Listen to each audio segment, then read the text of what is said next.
Let the chaos reign.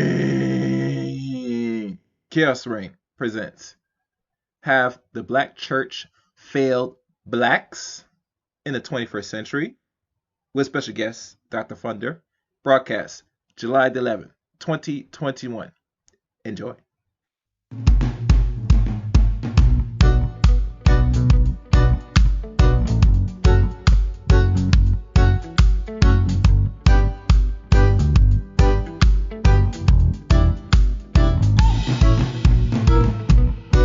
Whoa, whoa, whoa, whoa, whoa, whoa,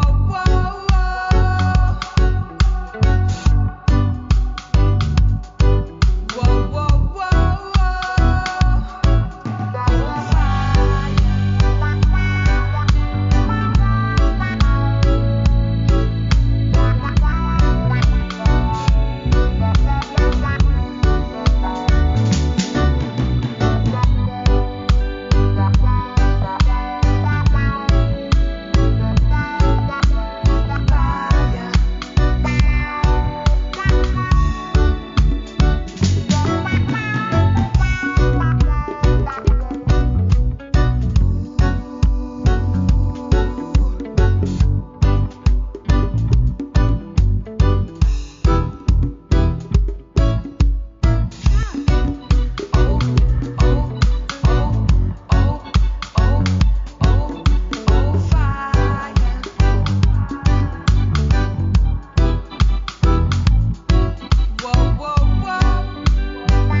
The views expressed on Talk Real Solutions, hosted by Tyrone Thompson at TalkRealSolutions.com, are the views of Tyrone Thompson and do not reflect the views of TalkRealSolutions.com, YouTube, or etc. The content here belongs to Talk Real Solutions and its many contributors. Views and opinions expressed by all contributors belong to them and not TalkRealSolutions.com or Tyrone Thompson, the host, or etc.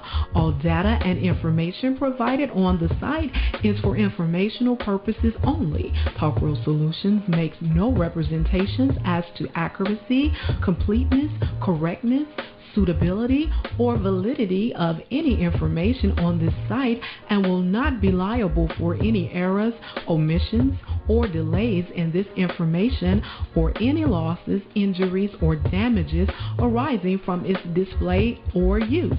All information is provided on an as-is basis.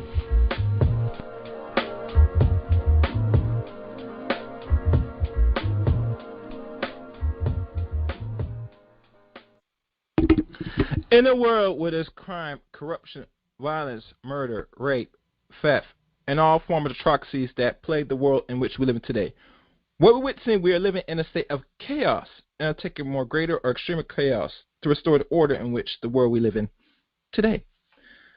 Good evening, black people. This is Chaos right here. And tonight, we are, how can I say it, going back to a title that made, Talk Real Solutions very popular for the last couple of years. But, at times before I give it a title, let me go into more other things. For those that want to know and follow latest news and articles, go to talkrealsolutions.com. There you see a list of black banks, black business, and articles that is going on in current events, you can find it on talkworldsolution.com. Also, you can find Talk World Solution on Facebook. Type in Talk World Solution Facebook, the special Facebook group, which if you like the Facebook group, you'll be invited to the special chat room on Talk World Solutions, which, gets very hectic, very, wild. In regards to like back and forth about politics, etc. I mean, I tell you, if you subscribe to the Facebook group, you'll know what I'm talking about. I can give you more detail of that. So, find us on Facebook, Talk World Solutions. Also, Talk World Solutions is on YouTube as well. Same name, line. Subscribe to the channel if you want.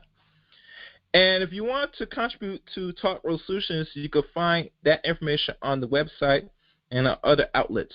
You can give as little as, $2, $5, whoever the channel is worth. So, you could, contribute to the channel of Talk World Solutions there. And always, me, Chaos Rain, you can find me on YouTube as well. Type in Chaos Rain. I have a channel as well. Still pushing to get to, the audience I need. But, keep pushing, like always. And also, you can follow me on Twitter at ChaosRain7 and add me on Facebook, Eric Rain. That's the name on Facebook, Eric Rain. All right, so that's all the detail I'm giving. So let's begin and deal with the subject at hand, shall we? So let me pull it up. Hold on. Is the thing up? 1 second, guys. I'm trying to pull it up. Here we go. Tonight's subject is titled Chaos Rain presents, had the black church failed black people, or just failed in general, in the 21st century? I have a special guest for the very first time here on Talk World Solutions, the one and only Dr. Thunder. Dr. Thunder, as I see in line, as I open your line, good afternoon or good evening, Dr. Thunder. Welcome. First time on Talk World Solutions. Can you hear me, brother? I can. Can you hear me? Yes, I can hear you well. Wonderful, wonderful, wonderful. Wonderful. Welcome and thank you again for attending this particular festivities and the subject at hand, Dr. Thunder.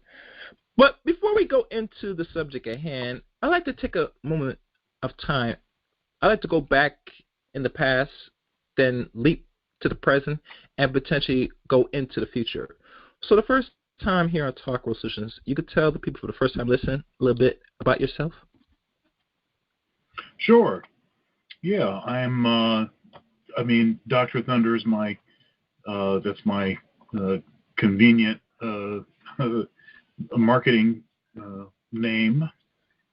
I actually have a doctorate. My education is in music.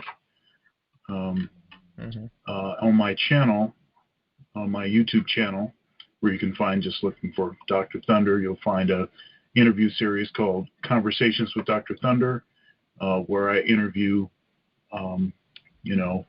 musicians, athletes, philanthropists, politicians, academics, and a number of folks from the manosphere, red pill content creators. And my goal is to, as the Conversations with Dr. Thunder suggests, is to try to get some unusual conversations going. I also have a live stream on my channel called Thunder's Thoughts. On the last episode, we covered, the topic was Adam, the first simp. And I missed that one. That was one I was going to really go back and watch, but I didn't get a chance. But go on, continue. Well, we're going to have a part 2 next week. I should say this week, since it's Sunday. It'll be Wednesday, live at 4:15. That is 4:15 p.m. Eastern Standard Time. And that'll be live streaming to YouTube, Twitter, and Twitch. And then, I'm a musician, and so there's a lot of performance videos. I frequently tour with, a number of bands, and I've got my own groups, and I'm a tenured professor at a major university. Okay. Excellent. All right.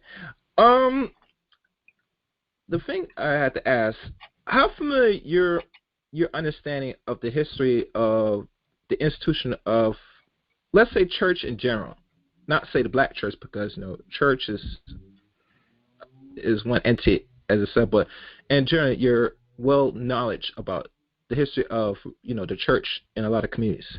How well you know about that?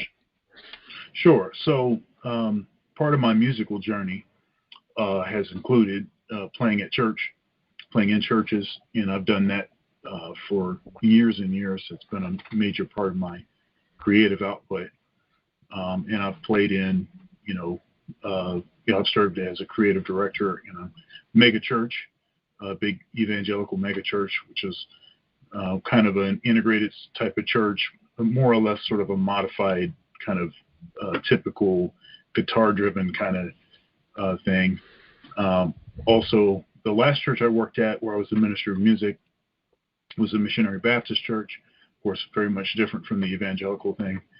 And I'm actually Orthodox Christian. The first church that I was a band director and I was a pastor's assistant in, that was right when I finished my master's degree. And so my first full-time job was working in church, working at a church, and that was it was a black church, kind of a Pentecostal, Word of Faith, charismatic, non-denominational kind of thing. The pastor at that church I'm still really good friends with. It was a church in Kalamazoo, Michigan,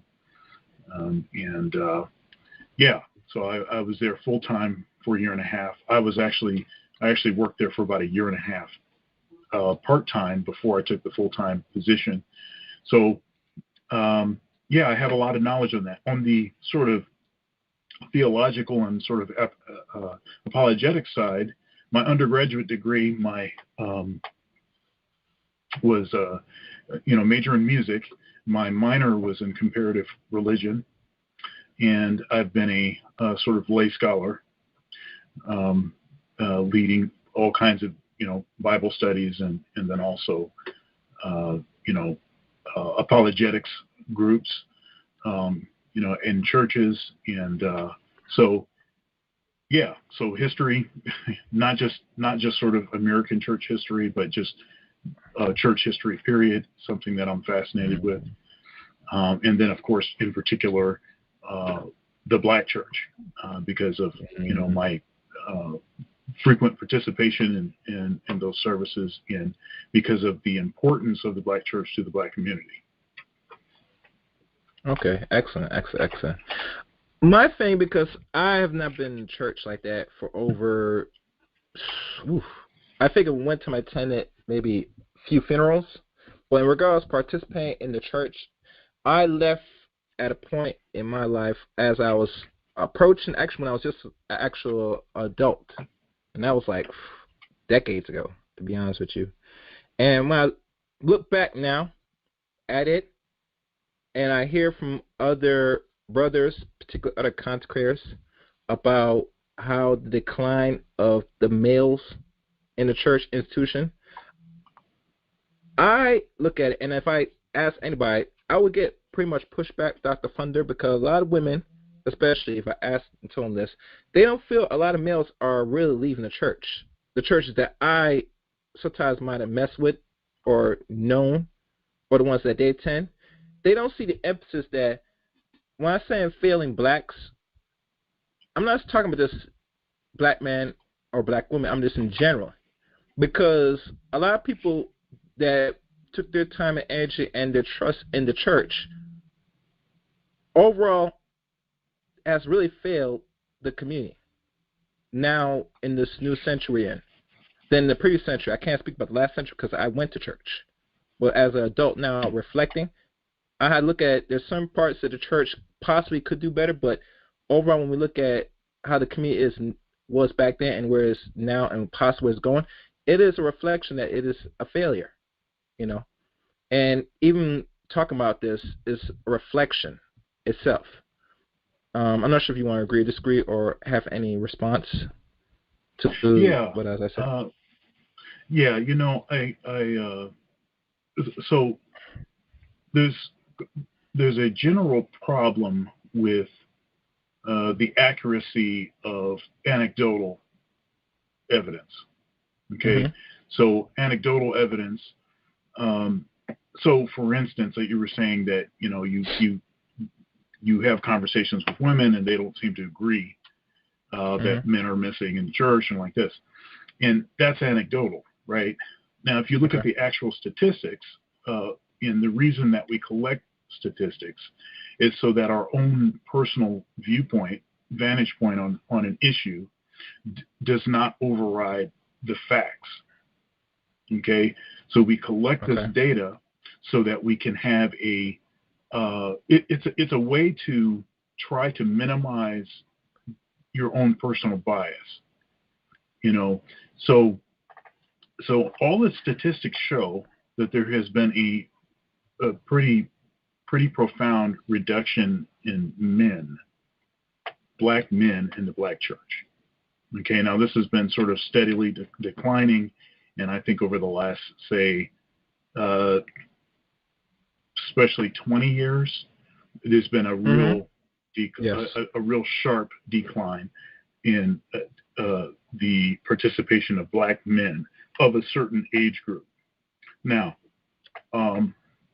black men or black boys, their participation in church, we wouldn't say that has declined because they're still sort of being forced to go to church. Yeah, because with the mother. Yeah. That's right. And at the same time that black men have been disappearing, there's been an increase of single mothers. And so basically what's happened is a lot of the messaging from the pulpit has changed from this sort of fire and brimstone, you need to, follow the rules, stay within these particular parameters, you don't want to. So there's an expression: if you go and you remove a fence and you don't know why that fence was there in the first place, once you remove the fence, you're going to find out, right? And it may not be something that you want. What we've done, and this is an American culture issue, but it has had a pretty profound impact in the church. And I would not, and I don't want this to seem like I'm just picking on black church, because you would see a lot of these dynamics in church period. And when I say church period, I'm really talking about modern church. I'm talking about, sort of pop Christianity, mega churches and the like. You're going to see that the way that the preaching used to be, where it was very very assertive, and it talked about stuff like, not having kids before you're married, and talking about, stuff like, abstinence, preached, stuff like, if you're, things like modesty for women. I'm sure you know who Geno Jennings is. Wait, Geno Jennings, let me think. No, keep going. Yeah. So Geno Jennings, and he took a lot of flack for this, but he tells you he shoots right between the eyes. And his church, there's no shortage of men, and it's packed. All right, it's a black church. Okay, no shortage of men, and it's packed. When the preachers have enough intestinal fortitude and are to preach the word, and not to avoid things that maybe they might feel like, well, I don't know if the feminists want us saying this or not. That's become a problem. So it's a lot of politically correct stuff. And if you look in the church and you see that it's dominated by single mothers, if you're preaching a lot of messages that seem like it's condemning the behavior of single mothers, you're going to wind up with no people in the church. And so I think there's some fear associated. I see. Yeah, I see. I think there's some fear associated with, preaching. Now, this has always been the case. We've always had a situation where, it's a hard thing to be a preacher because you have a lot of things that you're trying to balance. But the thing is that in the past, more than not, we had a lot of fiery preachers, and they were stating facts. They were saying the truth. But as that has waned, I think we've ended up with a lot of these other issues. And as the sort of political positions of the ministers has sort of moved further and further left, I think that we've started to have a lot more kind of soft and friendly kind of messages, which, first of all, men are not. That's not, and a lot of finger wagging against men, like, oh, you need to just man up. You need to take responsibility. You need to X, Y, and Z. Don't cite any of the issues, any of the valid issues that men may be having. Don't actually provide any kind of, providing any help or messages that would help men to, get their stuff together, to level up, get their money right, get their mind right, their body right, all that stuff. Yeah, things that are essential to manhood. Yeah, continue. That's right. There's virtually none of that coming from the pulpit. And was it always like that? Because I never remember. My church, I go to Episcopalian. I don't know if that's what they pronounce it, or one of them special church. I remember when I sit every weekend that the pastor always advised the males to not only be providers, but all the essentials of manhood. Maybe not in that way how we're laying out, but not in that form.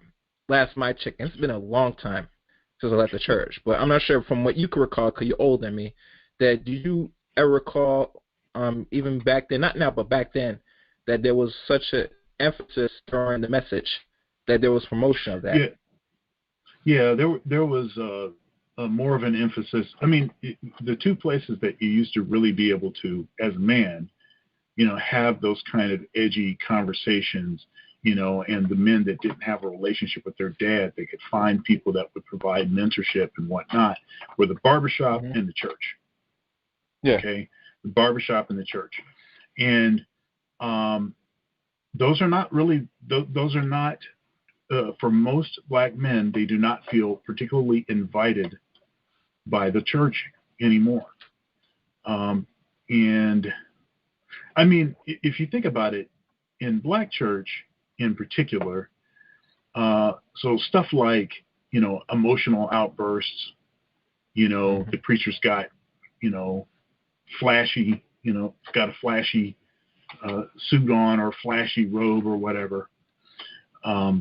There's a lot of sort of pomp and circumstance. All of that stuff, none of that stuff is masculine. That's not the. It's more pimpish in a way, don't you think? Don't you think it's more pimpish?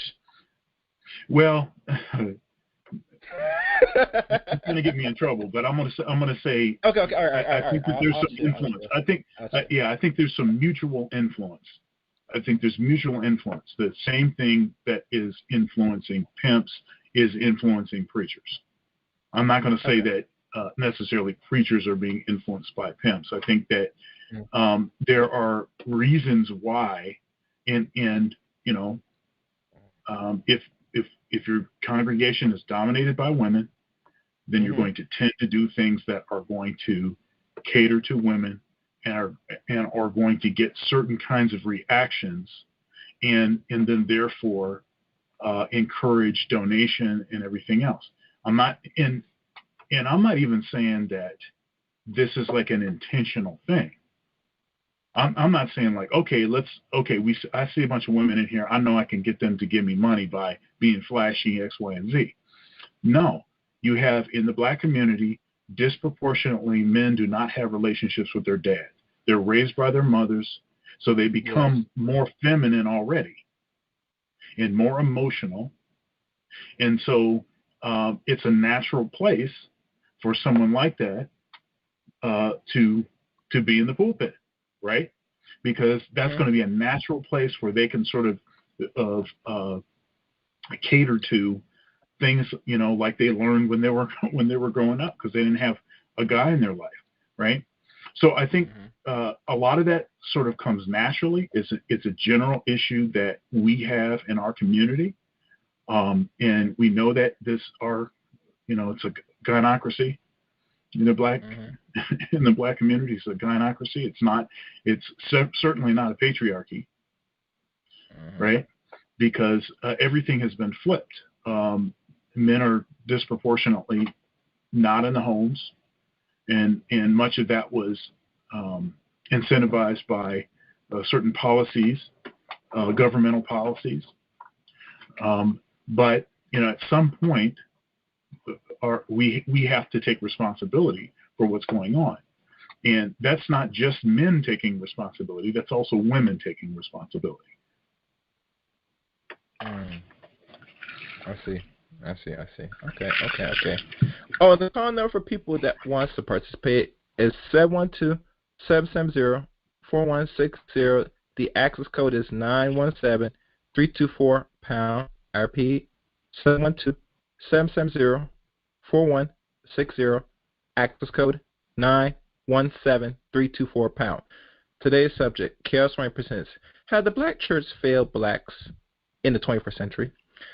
Now, in regards to the development of, not just men and women, but people in general, and you said before that, there's an element that, let's be honest, men are not really appreciative now for God knows few decades now, because the direction the church wants to take either a congregation or just position, because they want to, I guess, keep afloat of profits than just, I guess, the sanctity of the people, the salvation, and etc.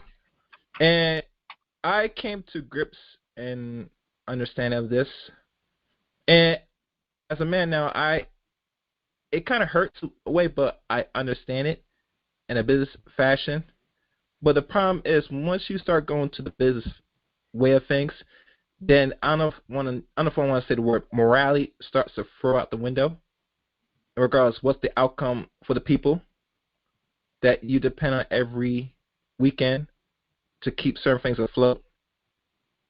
In my mind, Yeah.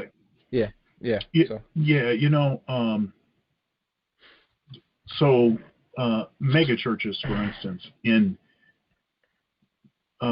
many of the churches with pastors that are recognizable, like that everybody knows who they are, those would be classified as mega churches. Any church where there are so many people attending the church that you need a staff of pastors to have any kind of interaction with the congregation. In other words, the senior pastor doesn't really have he's not really he doesn't know everybody in the church. He doesn't recognize everybody. There's so many people that there's no way that he can know everybody. Okay. Then in the early church conception, and when I say early church, I'm talking, 2,000 years ago, early church. In the early church, that is not the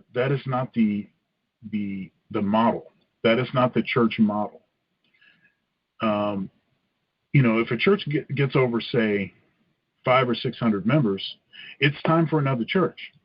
And when I say another church, I'm not talking about splitting the church. I'm saying the church is still in communion.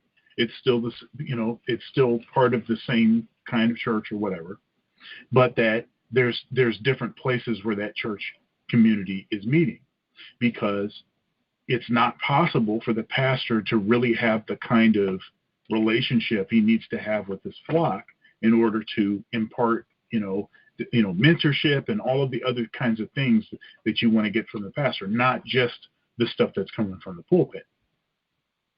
Okay. So for instance, if you need like a staff of pastors to go to the funeral homes and stuff when people die, and then that's a signal that the church might be too big. And now when I say that, I'm talking about early church standards. Okay. Now, if you have a church and your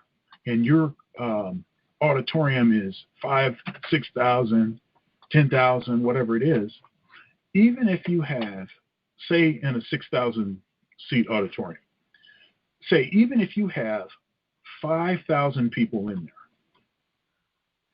there, it is only natural and only human to be looking around and being like, man, there sure is a lot of empty seats. What can I do to get people in those seats? Right? That's just a human thing. If you're consciously doing that or not, that's just a natural human thought. Okay? I'm a performer. I've been, playing on stages in front of big audiences for a long time. And I have the same sense. That's how I can say this. I have the same sense. It's like you're in a venue, and if the venue is not totally full, one of the thoughts that occurs is, man, I wonder what could have happened, differently to get some more people in here. Now imagine doing that every Sunday, right? And so, I think even if you're not even if you're not consciously aware of this, I think subconsciously you're going to start saying things or doing things in a way that result in more people showing up. And that's not that calculus, that part of it, that is not anywhere Christian. That's not the point. And that's why smaller churches, you're going to tend to have preachers that are going to be, it's going to be a little easier for them to be able to say what it is that they need to say, what needs to actually be said, not the popular thing, not the message that gets a lot of clapping, but the edgy stuff, the stuff that's hard to hear, the stuff that, the castor oil sermons, where it might not feel good when it goes down, but it's going to be good for you. Yeah. There's a consequence for every action, and the past ladies said, if you're not staying on this path, you know what's going to happen. I get you. Okay. Yeah. So I think that's and that can't be understated. Now, I also want to say that there are a number of churches, and I worked at some of them, where there are a lot of men, and where, because the pastor was a masculine pastor, and he really catered to the men. He really addressed the issues that the men needed to be addressed. He really focused on those things. Matter of fact, the first church that I worked at, the one in Kalamazoo, when the pastor there, Joel Brooks, name of the church was Christian Life Center. Now it's Stone Church. But Joel Brooks Jr., when he inherited the church, it was something like 75 to 80% women. Okay, which was pretty typical even in those days, because this was a long time ago. Which was pretty typical for churches, for black churches. And so he said, they decided that, look, we need to go after the men. And so they had to change things. They had to stop catering to the women. And they probably lost some women too. And he focused on men. I believe that. Yeah. Yeah. And now see what happened. What happened was you ended up with a 50-50 congregation. And actually, I guess the local newspaper actually did a story on the church because it was seen as it was a huge deal that a church was 50-50, especially given from where it came from. And then, of course, it changed. That dynamic changed. It's not exactly 50-50 anymore. It wasn't, because if you have men in your church, the women will come. Yeah, that's how it goes. Okay. Because they're looking for a man, or what they call. That's right. He who find a good wife. I think that's why. Go ahead. Yeah, but these are the kinds of. I think this is the kind of approach that. It's a minority approach. It's an approach that, unfortunately, not as many of our churches have that kind of male leadership, that kind of men, or that kind of man in the pulpit, leading the church.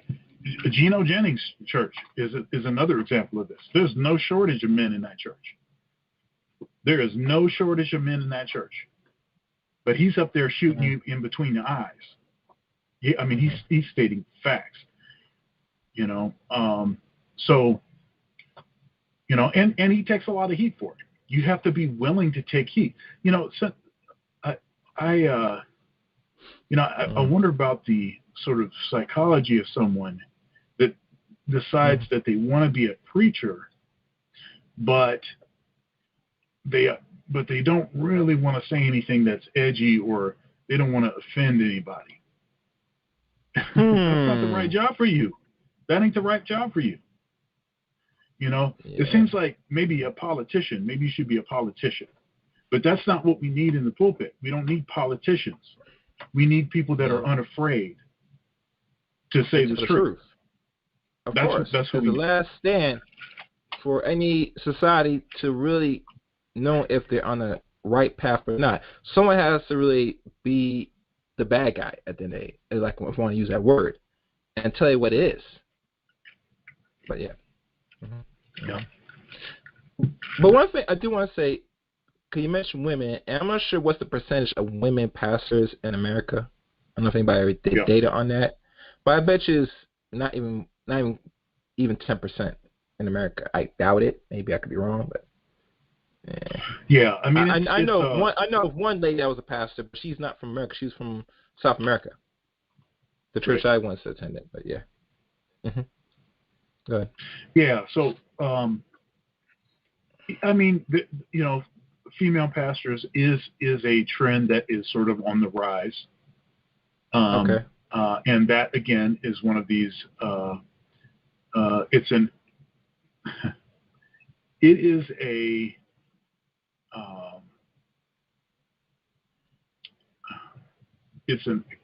do I want to say? It's an artifact or a byproduct of aspects of the feminist movement.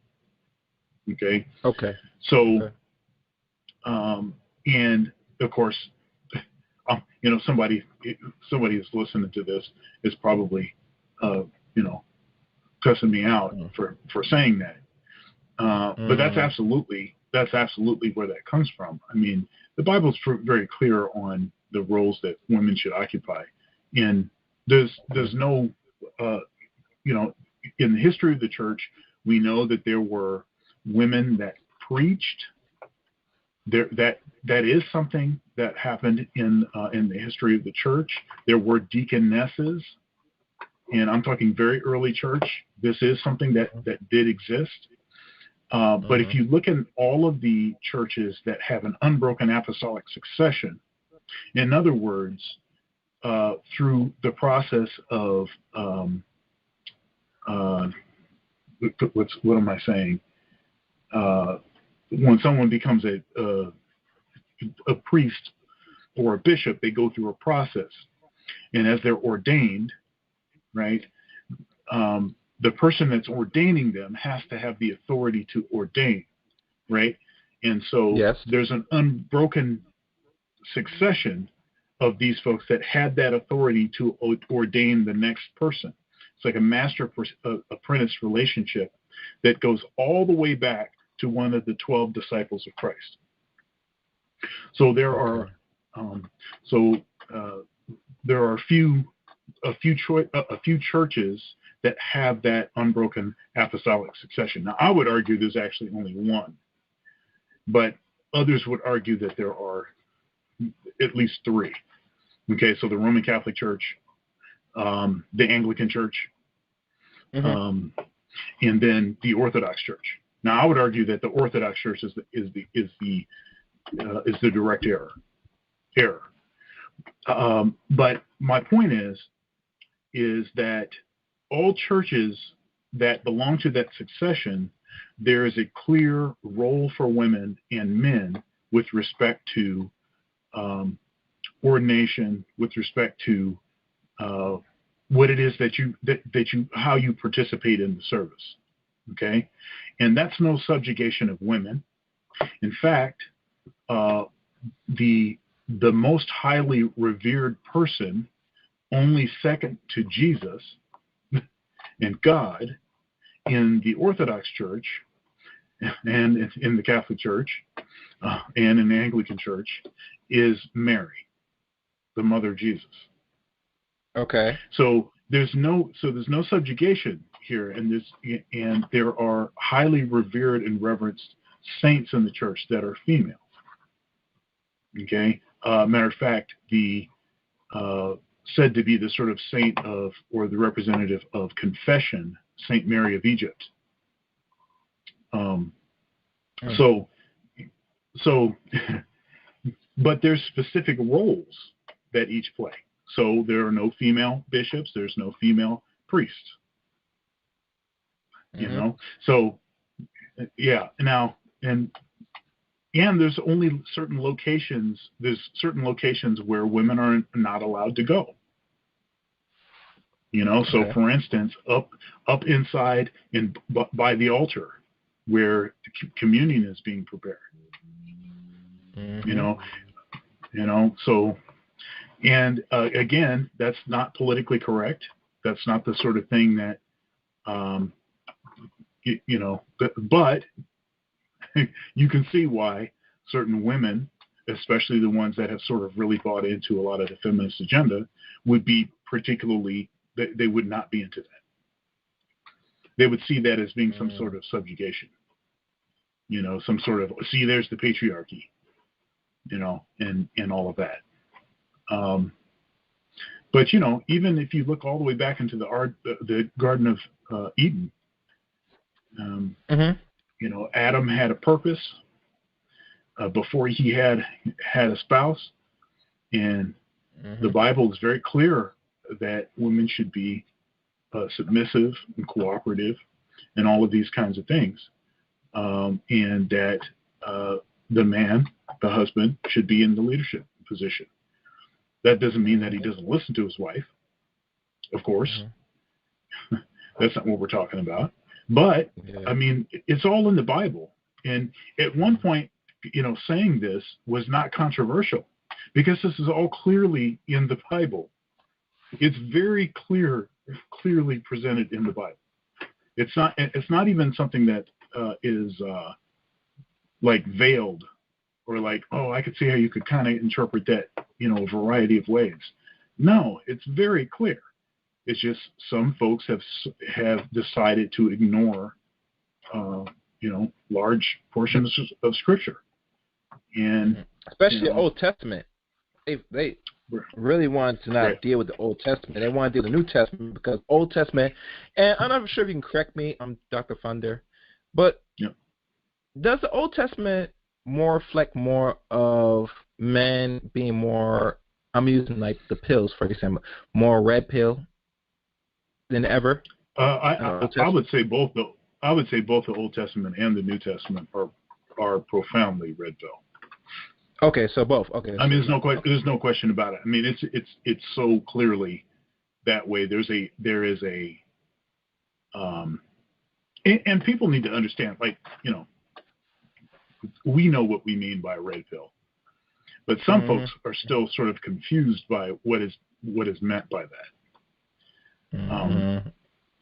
It's just I like how this is pretty simple, but JLP, Jesse Lee Peterson, frequently talks about the sort of order of God, the order of God. He says, God over man, man over women, women over children. There it is. Yeah, there is. I mean, and that's clearly what the Bible says, right?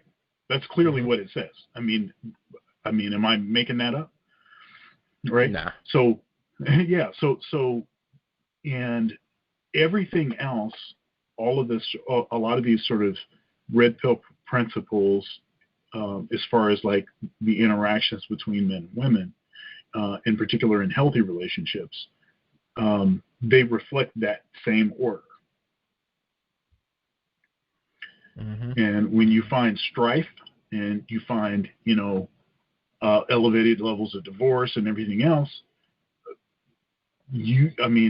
pretty much you're going to see some sort of issue with that line. Now that's not to take some sort to make it easy on the dude. The guy has all of the responsibility, and if he's not on his purpose, that's right. If he's not on his purpose and not willing to die for his wife, as the Bible says, and willing to die for his family, willing to sacrifice and do whatever necessary, then his family's not going to be successful. Kevin Samuels frequently says, pressure is meant for shoulders and not hips. Right? And so we're clearly designed, men are clearly designed to take on a particular kind of role, to take on the stress, to take on the, women are not, there are some women that can handle it. You can find some anecdotal, you can find some anomaly. But women in general are not designed to handle the kind of stress that men can. And we can that's see that in our environment right now. We can see it now in our environment. Look what has happened in the past year. Look what happened to the rise of certain content creators. It's evident when the environment changes, you, as a man, miraculously, if you're not with or got luck with the ladies, and you're doing what you should be doing, being productive like always, because, if you're not productive as a man, we all know what happens, Dr. Dunbar, what happens to men in this society. There's two things going to happen. Either you're going to possibly turn life to criminality, which will lead to jail or death, or you be homeless. And we have to keep expressing this enough time. There is no safety net for men. Thank you. In the society. Thank you. So as a woman, you must know, and hear me well, that you know where to find a certain type of men when trouble hits. That's all I gotta say. Continue. Right. You get the hey big head text.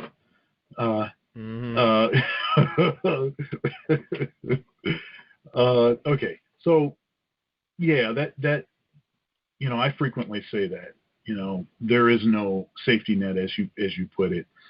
There's no glass floor for men. There is no glass floor for men. Homelessness is the bottom location for men. For women, albeit maybe inconvenient, there's always a line to stand in to be served, to at least get basic needs met. And now, men, there's a burden of performance. And frankly, it doesn't matter what the bottom side is for me. I'm never going to be on the bottom because I'm going to work. I'm going to get it in so that I'm not on the bottom. So there is this burden of performance that men are constantly under, and I'm very hard on men. Men need to understand that Nobody is coming to their rescue. So you either make it happen for yourself and make no excuses. And that's one thing I learned from my dad, is not to make excuses. He would not allow me to make excuses. That might be the single greatest thing that I learned from him, is not to make excuses. It doesn't matter what it looks like. It doesn't matter how much easier somebody else has it. None of that stuff matters. Complaining isn't going to do anything. You just have to get it happening. Because, especially once you become a father, and I have a 7-year-old. Oh yeah, you gotta make it happen. There's no if but. Yeah. You have to. That's right. My son doesn't care. He doesn't have any knowledge of what it is that I'm dealing with and the kind of stuff that I have to do. And he doesn't need to know that. Not until he's older, so we can start having those conversations. But he don't have any idea what's going on. He just knows if there's food to eat, if the lights are on, if the air conditioning is working, if he's able to go and participate in X, Y, and Z, we got him playing baseball now. If he's able to participate in that, we've got him in a private school. So all he knows is, hey, is this stuff happening or not? I mean, he don't care about my excuses. My excuses don't do a dadgum thing. Either this stuff is happening or it's not. And if there's something that I can do, if there's something that necessary for me to do, I'll do it. To make sure that he's situated. And that's the burden of performance. We have to be oriented that way.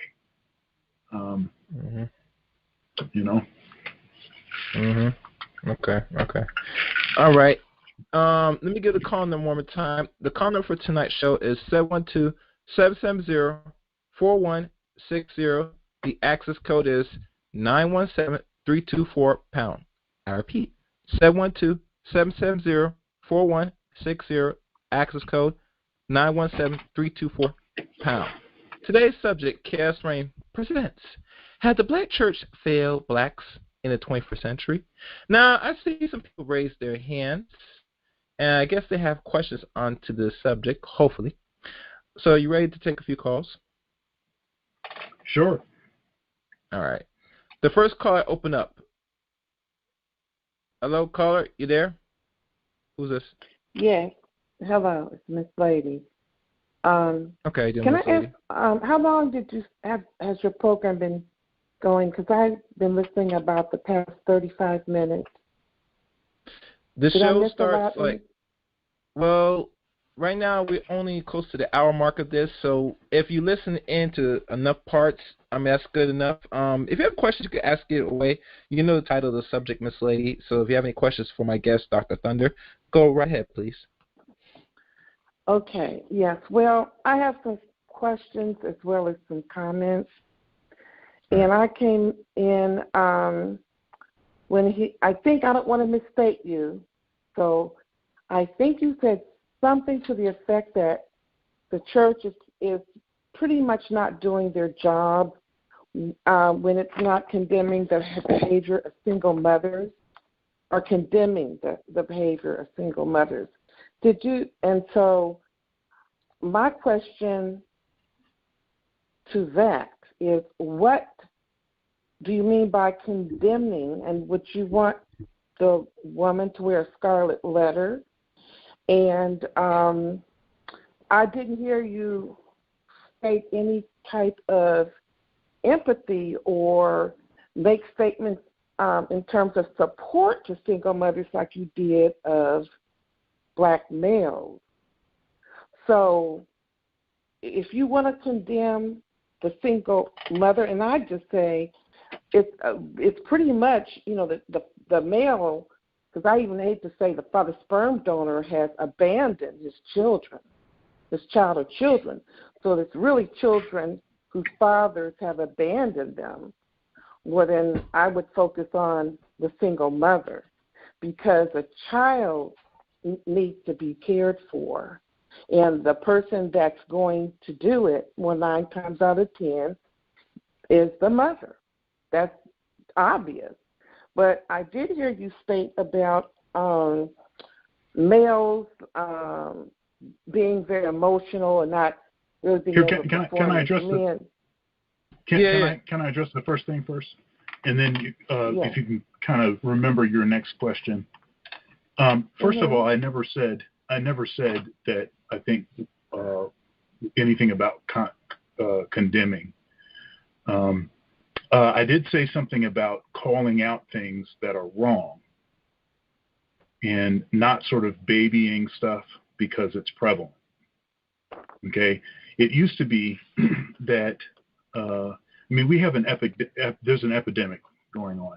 So you have 75 to 80% of black babies are being born out of wedlock, and that's after only 50% of black children survive because 50% of pregnancies are end in abortion. So we have some serious issues, and those are not issues that are referenced or even mentioned. I mean, I can't tell you the last time, and I've been in church all my life. I can't tell you the last time that I heard even a comment, anything that was even tangential to that fact. And it's something that we should be talking about. Now, I'm very hard on men, and so if men are not taking on their responsibilities, then that discussion needs to happen. But the fact is that of the two topics, the one that's referenced more often is the finger wagging at men for not taking on their responsibility from the pulpit. But that doesn't happen on the other side of this because it takes two people to make a baby. And one of the things that I think has eroded the most in our community with women is mate selection. In the entire animal kingdom. Okay, but we're not animals. Included. Can we please not try to analogize us to lions, please? Please don't do that. That's like so old and played out, and it really doesn't apply to human beings. Could you just speak as human beings, as human beings? Because what I haven't heard you say is what young men and older men need to do to prevent women from getting pregnant. That needs to be focused on because they have. But who has? But who has? Who is the women? The men usually pursue the women, and you know that. I know, but women hold all the cards. No, okay? Women are the ones that can say what. This is in the terms thing. of. But see, this is why you're going to continue to lose intelligent, educated women outside of the church because they're not buying that. And we're teaching our daughters and young women, don't fall into this male patriarchal kind of thinking because it has Wait, hold up. Whoa, what? No, I'm saying that, no, we're not buying this because I'm telling you, it's women, it's this focus on finger wagging at women. And you know, Gary, how bad it's been for black women on this internet. I've just come to find out over the past year or so how bad about all of these sites, these channels, where black men are wagging their finger and condemning black women basically for breathing air. So if you're going to go into and start this finger wagging because you're a single mother at black women who are there raising those children, But see, I don't care who. I don't care whose fault it is. What I care about is the problem being fixed, because ultimately, if this problem is not improved, if the problem doesn't get fixed, then it's going to continue to get worse. And my point is, with respect to the black church, there is clearly one side of this issue that gets referenced from the pulpit, and there's another side that does not. I don't hear that that was my from the that was churches my I've point. been to. Not from the Yeah, churches I've been to. In the past, it was always the woman that was made to be the sinner, the transgressor. She should be ashamed. And then it was, he was young, he was ignorant, he's sowing his oats. I don't know what church you're going to. That is not I don't know what church you go to. I don't know what church you go to. That is not the. I've been to all different types of churches. I'm from the Jehovah's Witness, Baptist, Episcopal, Catholic. And you're from New York, Miss Lady? Huh? You're from New York, right, Miss Lady? I've been to the Buddhist place. So, no. But it's always been historically but do you agree, the women that have been targeted and not the men.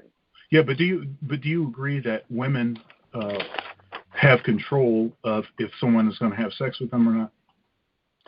Well, I asked the ones that Bill Cosby was with. I don't know. Not all the time. So I'm going to tell you. So you're I'm not trying to. Okay, so let's be honest. Let's be honest and not disingenuous. No, I'm going to say. Do you understand what I'm? You understand what I'm asking? It's a multidimensional subject. You want to make it black and white, and it's not. No, it's not about me. No. Listen. See, listen. This is why. Listen. There's two. In relationships. This is the hold thing. Up. Miss Lady, please. Miss Lady, hold up. Please let me get out. Go ahead. So for all of recorded history, women have controlled the access to sex, and men have controlled the access to commitment. Right? So men are usually the ones that say, "Okay, all right, we'll do the commitment thing." Women are the ones that are saying if you can have access to their body or not.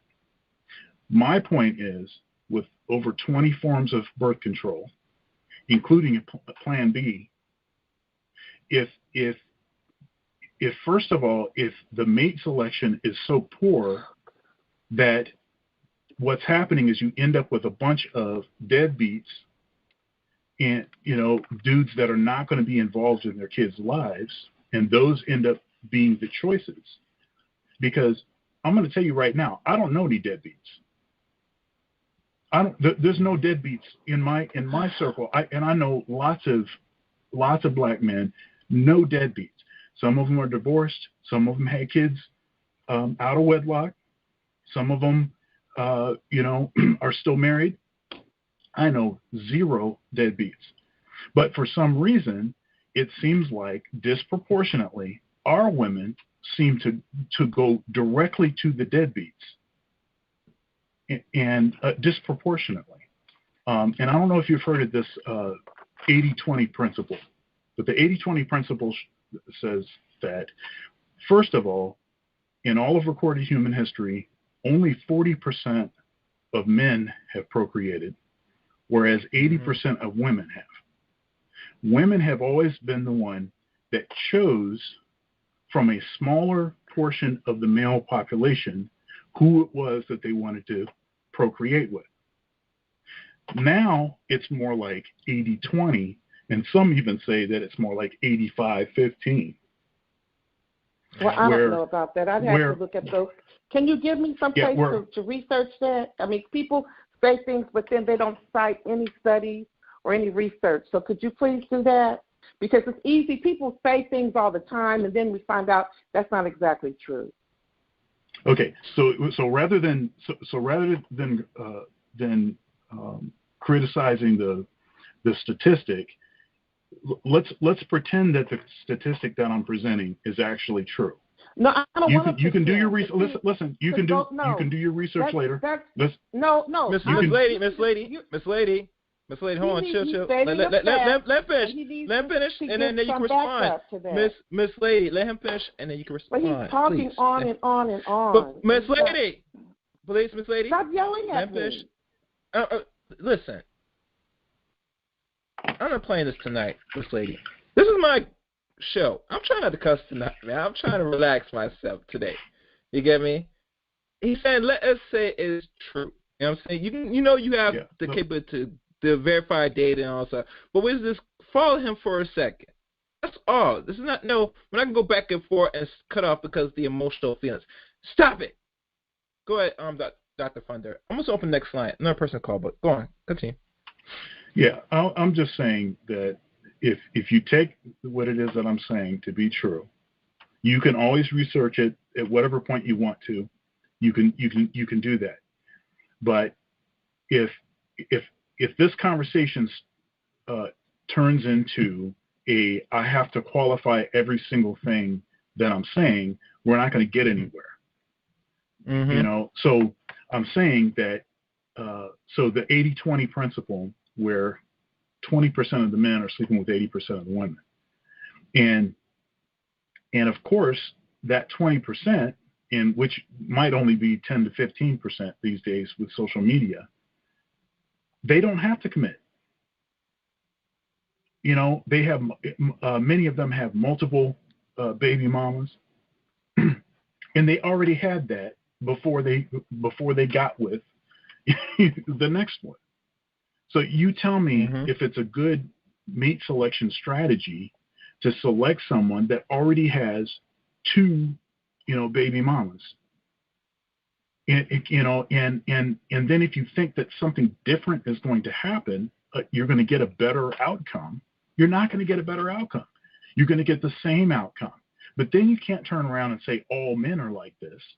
No. First of all, most men are invisible to women. Most totally invisible. So let's take the 80% right off the top. They're invisible.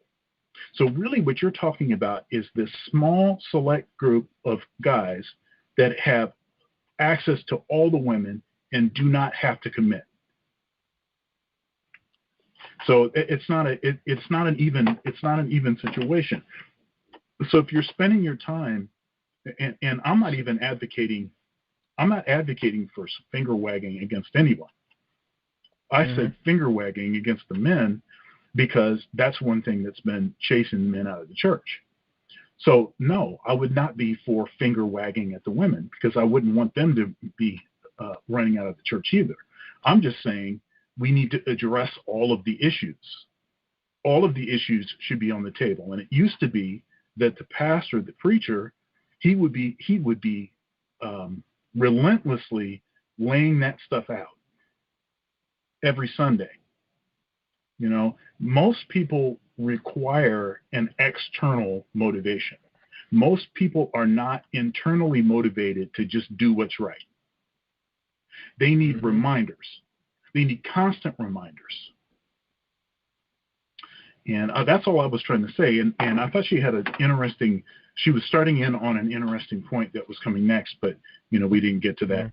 But I'm not trying to beat anybody up. And I certainly am not for, what did she say? Condemnation. I'm not for condemning anyone.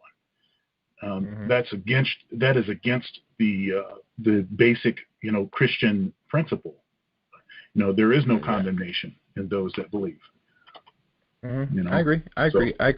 But at times I kind of respect Miss Lay. I'm gonna open next caller. Miss Lay, if you want to call back, it's fine. But like I said, I move on to the next caller. I see the chat room. One person asked to move on to the next caller because you know how some women will be. But you know how it is, Dr. Fonda. I'm not sure if you have this problem on your own channel with this, but over here it's a little strange, especially when we talk about the Black church. People like getting their feelings. In a way. Well, and I'll tell you, and this comes organically, and then the more that I have learned, my education, and the more sort of disparity that I see, the more this has become the case. But I am a Black men's rights activist, and Black boys. Right? Yes. Because Black boys are going to become men. So the thing is that we can act like these issues don't exist and that Black men are not being disproportionately disenfranchised and targeted. We can act like that doesn't exist, and the mothers of these Black boys if you actually love your boys, you need to listen. You need to listen, because Facts. this is the stuff that they're Facts. going to be facing. You know? So anyhow. I agree. All right, let's see. Next caller. All right, next caller. Open your line. Who's this? Big J. Now I gotta say Okay, something. Big J. There's a lot of forget about the misandry of the last caller, but let's talk about the error in what you said. Some of those stats that you said is incorrect. It's no longer 75%. The number of single parent or the single mothers. Huh? The single mothers mean there's no more. It's not at a certain percentage. Go ahead. No, it's no longer in the 70s. That stat is old as that stat been around since Reagan was president. I wish people would stop repeating old stats and try So to make. Big J, what's the percentage now? It's about 63%, and it's dropping.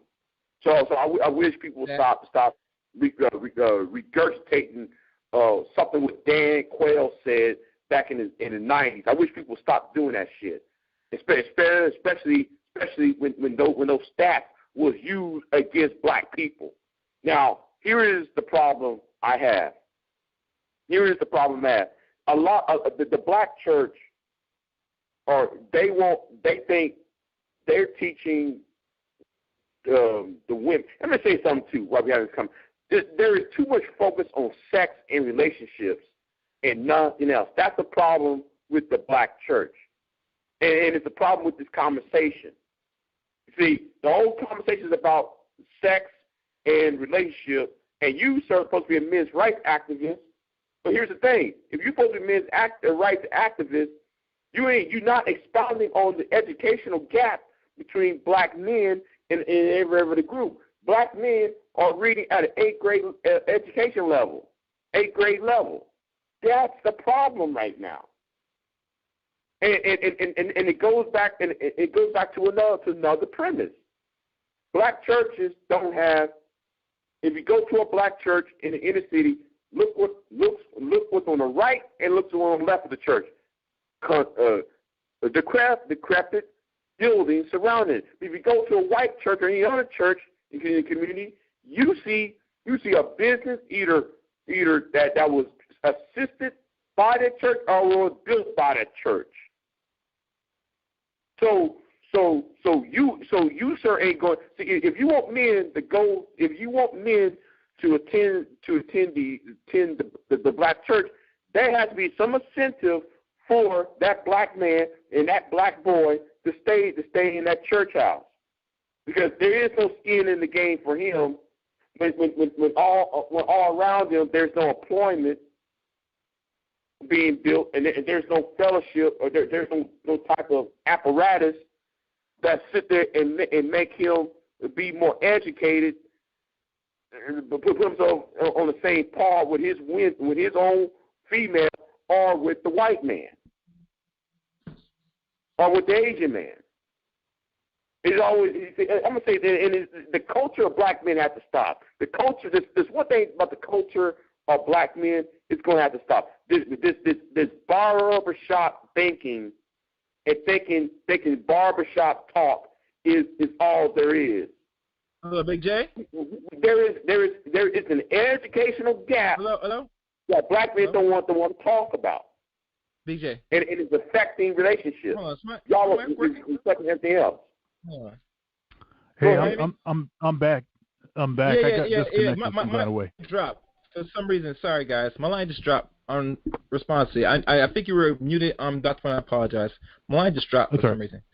All right. I think I got what you said, Big J, in regards that is no longer in the roughly 70s, now down to the 60s. My thing is this: anything past 50% or approach 50% is high. So that's still high, nonetheless.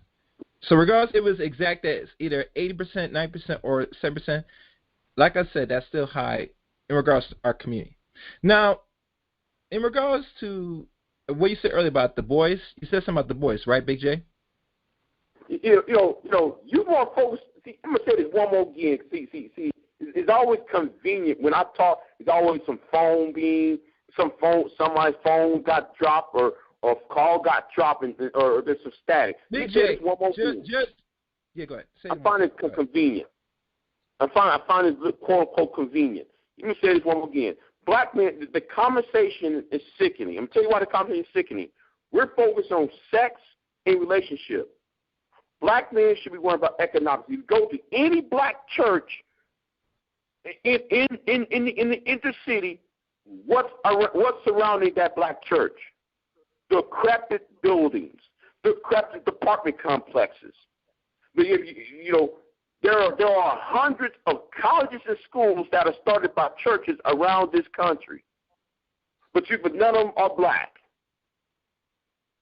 But none of your major ones are black, I should say. I'll put it like that. Yeah. But if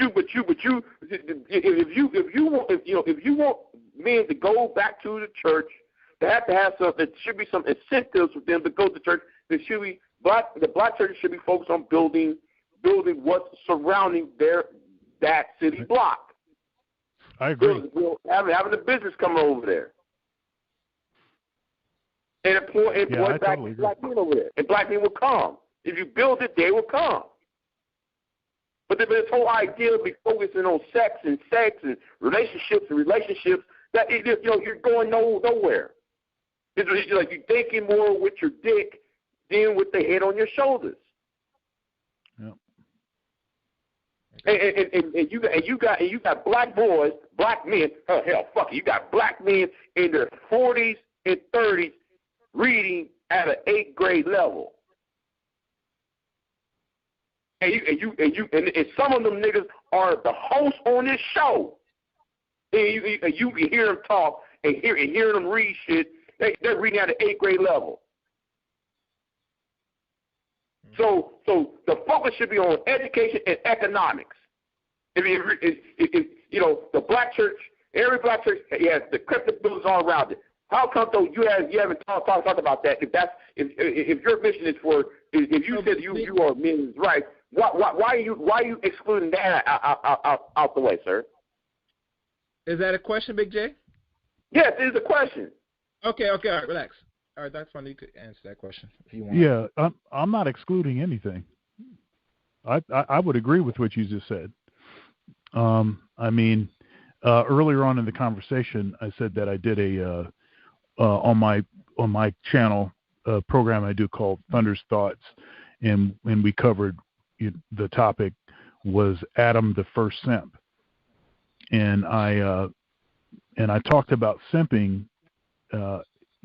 So that my definition of simp is prioritizing pleasure over purpose,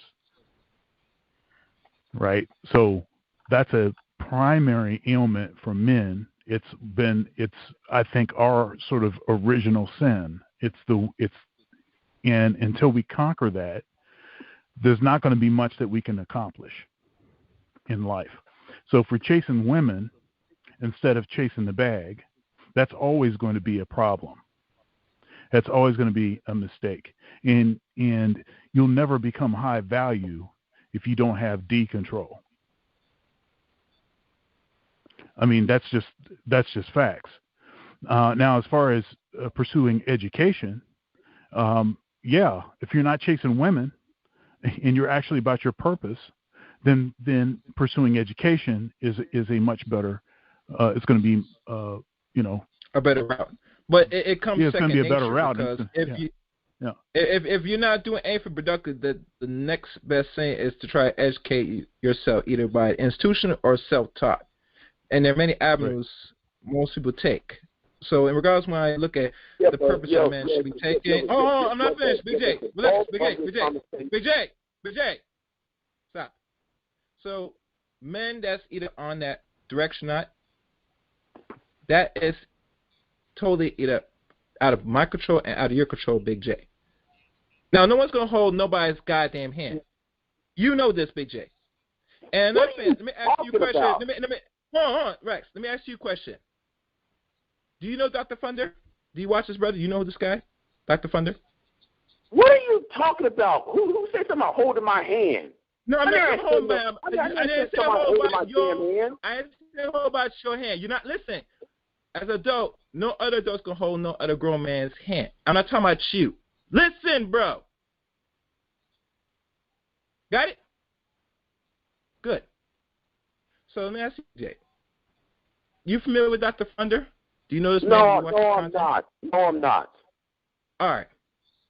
So since you're not familiar and you talk about people talking about getting ass and pussy, which that's their business, that's fine.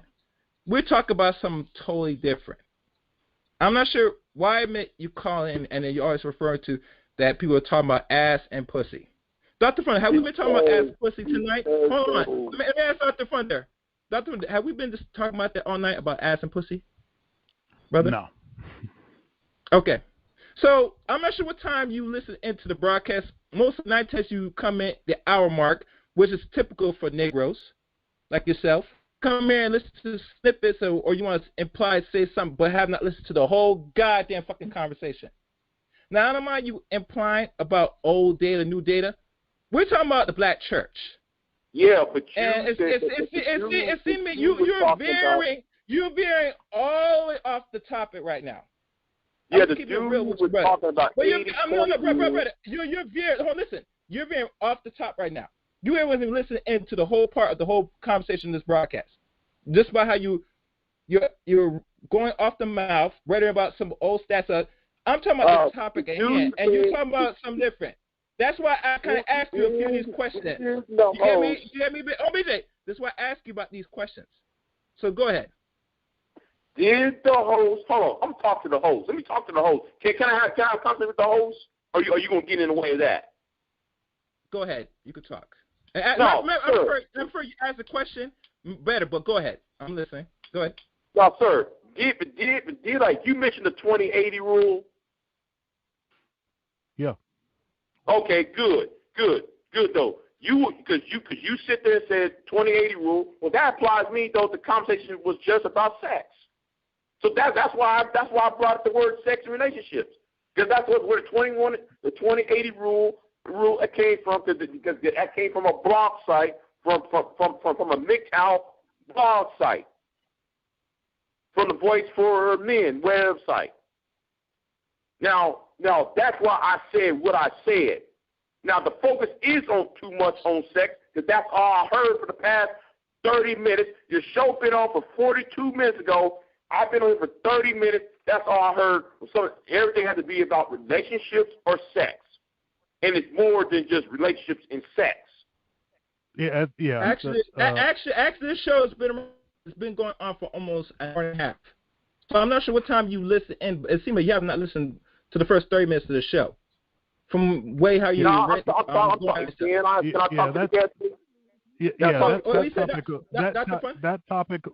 that topic only arose due to a question. So somebody called in with a question. It was a woman. She called in with a question, and that's when that topic arose. So that wasn't what we were talking about. But they asked the question, and so I provided an answer to the question. And didn't you talk about single motherhood before that crazy ass woman called in? Was you talking about single motherhood then before that? I think I mentioned something early on about finger wagging against the men that have been in the church. That part I do agree with you that black church has done nothing but finger wag at men all the time, and you got women like Miss Lady who sit there shaking her head, love seeing another man downdress a younger man down. That's why I have a problem with Miss Lady. She likes that shit. She likes that man versus man shit. Man whooping on another man's ass bullshit for her enjoyment. So don't even worry about her ass. But here's the thing, though. But the thing is, it seems like every time when black men have conversations like this, it always revolves around sex or relationships, and it doesn't go beyond sexual. And one thing though, I have not heard you talk about. I talked about. Yeah, I talked about all kinds of stuff in the beginning of the conversation. Okay. Yeah. So I mean, you just caught it late, and so by the time that you caught it, she had called in, and it sort of had changed some of the direction of the conversation. I still think that those points that I was making are critical points for women to understand, because I think that in general, women, because they're not even thinking about the huge percentage of men that they don't even consider as options. And so whatever men that they've had an experience with, that becomes the representative of all men. And the fact is that's not a fair representation of all men. You know, it's only a representation of that select group of men that all women basically want, that they're trying to target. And those men don't have to commit. They don't need to, and they could be deadbeats if they want to, because they're going to have women lined up that want them. I mean, besides the fact also that, you know, I talked about poor mate selection. That's a big issue. I know that when I was in high school, for instance, I frequently got clowned by, black girls that I would be interested in because I talk too proper. Mm-hmm. I understand that. I'm not familiar. Now, disproportionately, if you go back and look at how they're doing now versus how I'm doing, maybe they would have changed their mind, on what they were valuing. But we as black people, and in the black community, and I think the church should be leading the charge in this, should be pointing out, look, mate selection. Here are qualities that we need to glorify. Here are qualities that we need to subdue. We need to eradicate these kind of qualities. So you were talking about education levels. Look, if the dude can't speak in, proper English, then maybe that's not somebody that you should be considering. That's not where I'm going at. That's not where I'm going at. Here is where I'm going at. And you totally miss on. I'm saying every other church, you have a school next to a church, you have a business next to a church. Black churches don't have. That's where I'm going at. That's where my focus is at. It seems like everybody wants to go about what's in a woman's pants, what's in a man's pants, instead of worrying about if you really want to eradicate the idea of the dumb moan dingo big dick nigga, then make sure your boys get educated so that the available option that women can only get is men who are viably educated, viably employed. Instead of worrying about but that's exactly my point. Is I don't care what's in your pants. What I'm trying to get away from that. I'm talking about. I'm talking. Yeah, no. Well, I didn't even start there.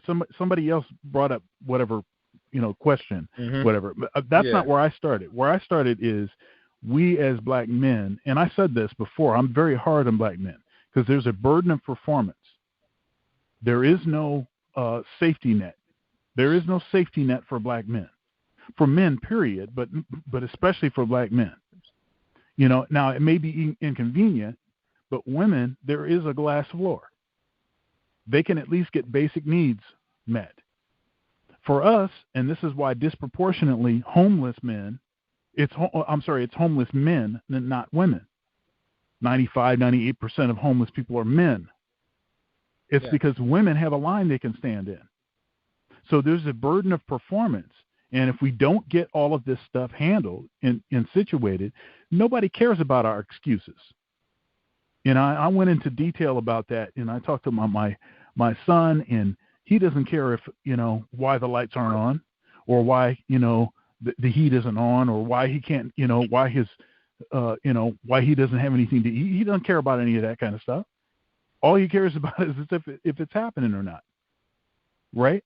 So Yeah, so those are the kinds of things that I was saying prior, and my only comment about that was to actually elevate the conversation from these stereotypes about certain kind of men, and then that's why the women are choosing those kind of guys, but rather focus on purpose, and if you focus on your purpose and then you're going to attend to attract folks that are going to be a higher caliber kind of person. But anyhow, our women disproportionately, it seems that they don't exercise good mate selection, and that is a problem that we have to solve. Not just get the guys to level up and get their stuff together, and to have the institution level up. You got to get the guys to level up first. You got to get the guys to level up first.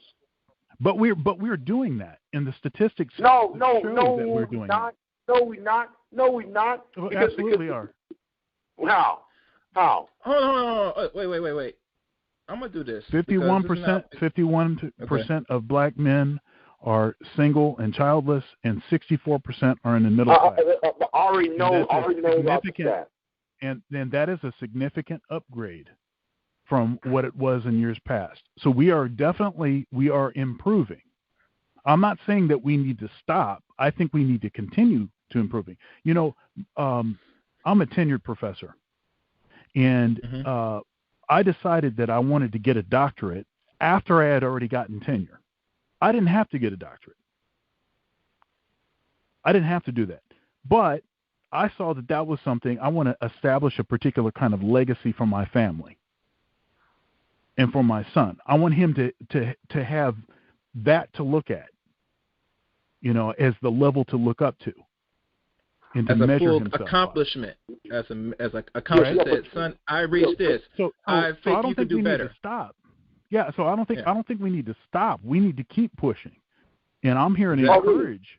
Really? Well, tell me something, sir. Are you familiar with C.J. King? Who? Maybe not. Tell me something that. Okay. It seems though here is my problem I have with other black men. Here's my problem I have with other black men on social media. Now I'm gonna use C.J. King as a prime example of this. He is. Oh, you mean the guy that got the degree and that's a lawyer? The law degree. C.J. King. Yeah. Okay. The one though who got the law degree. And then the went on a spiel on Instagram talking about I am the prize.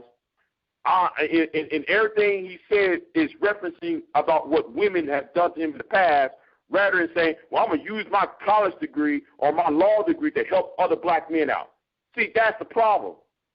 It's too much focusing on sex, too much focus. It seems, I'm going to say this, it doesn't seem, it seems that black men focus their manhood. It seems like a lot of black men believe that their manhood ends and begins between the legs of a woman, or what's coming out of a woman's mouth. That's really I'm having a problem with, and I'm noticing this is a cultural issue that needs to change.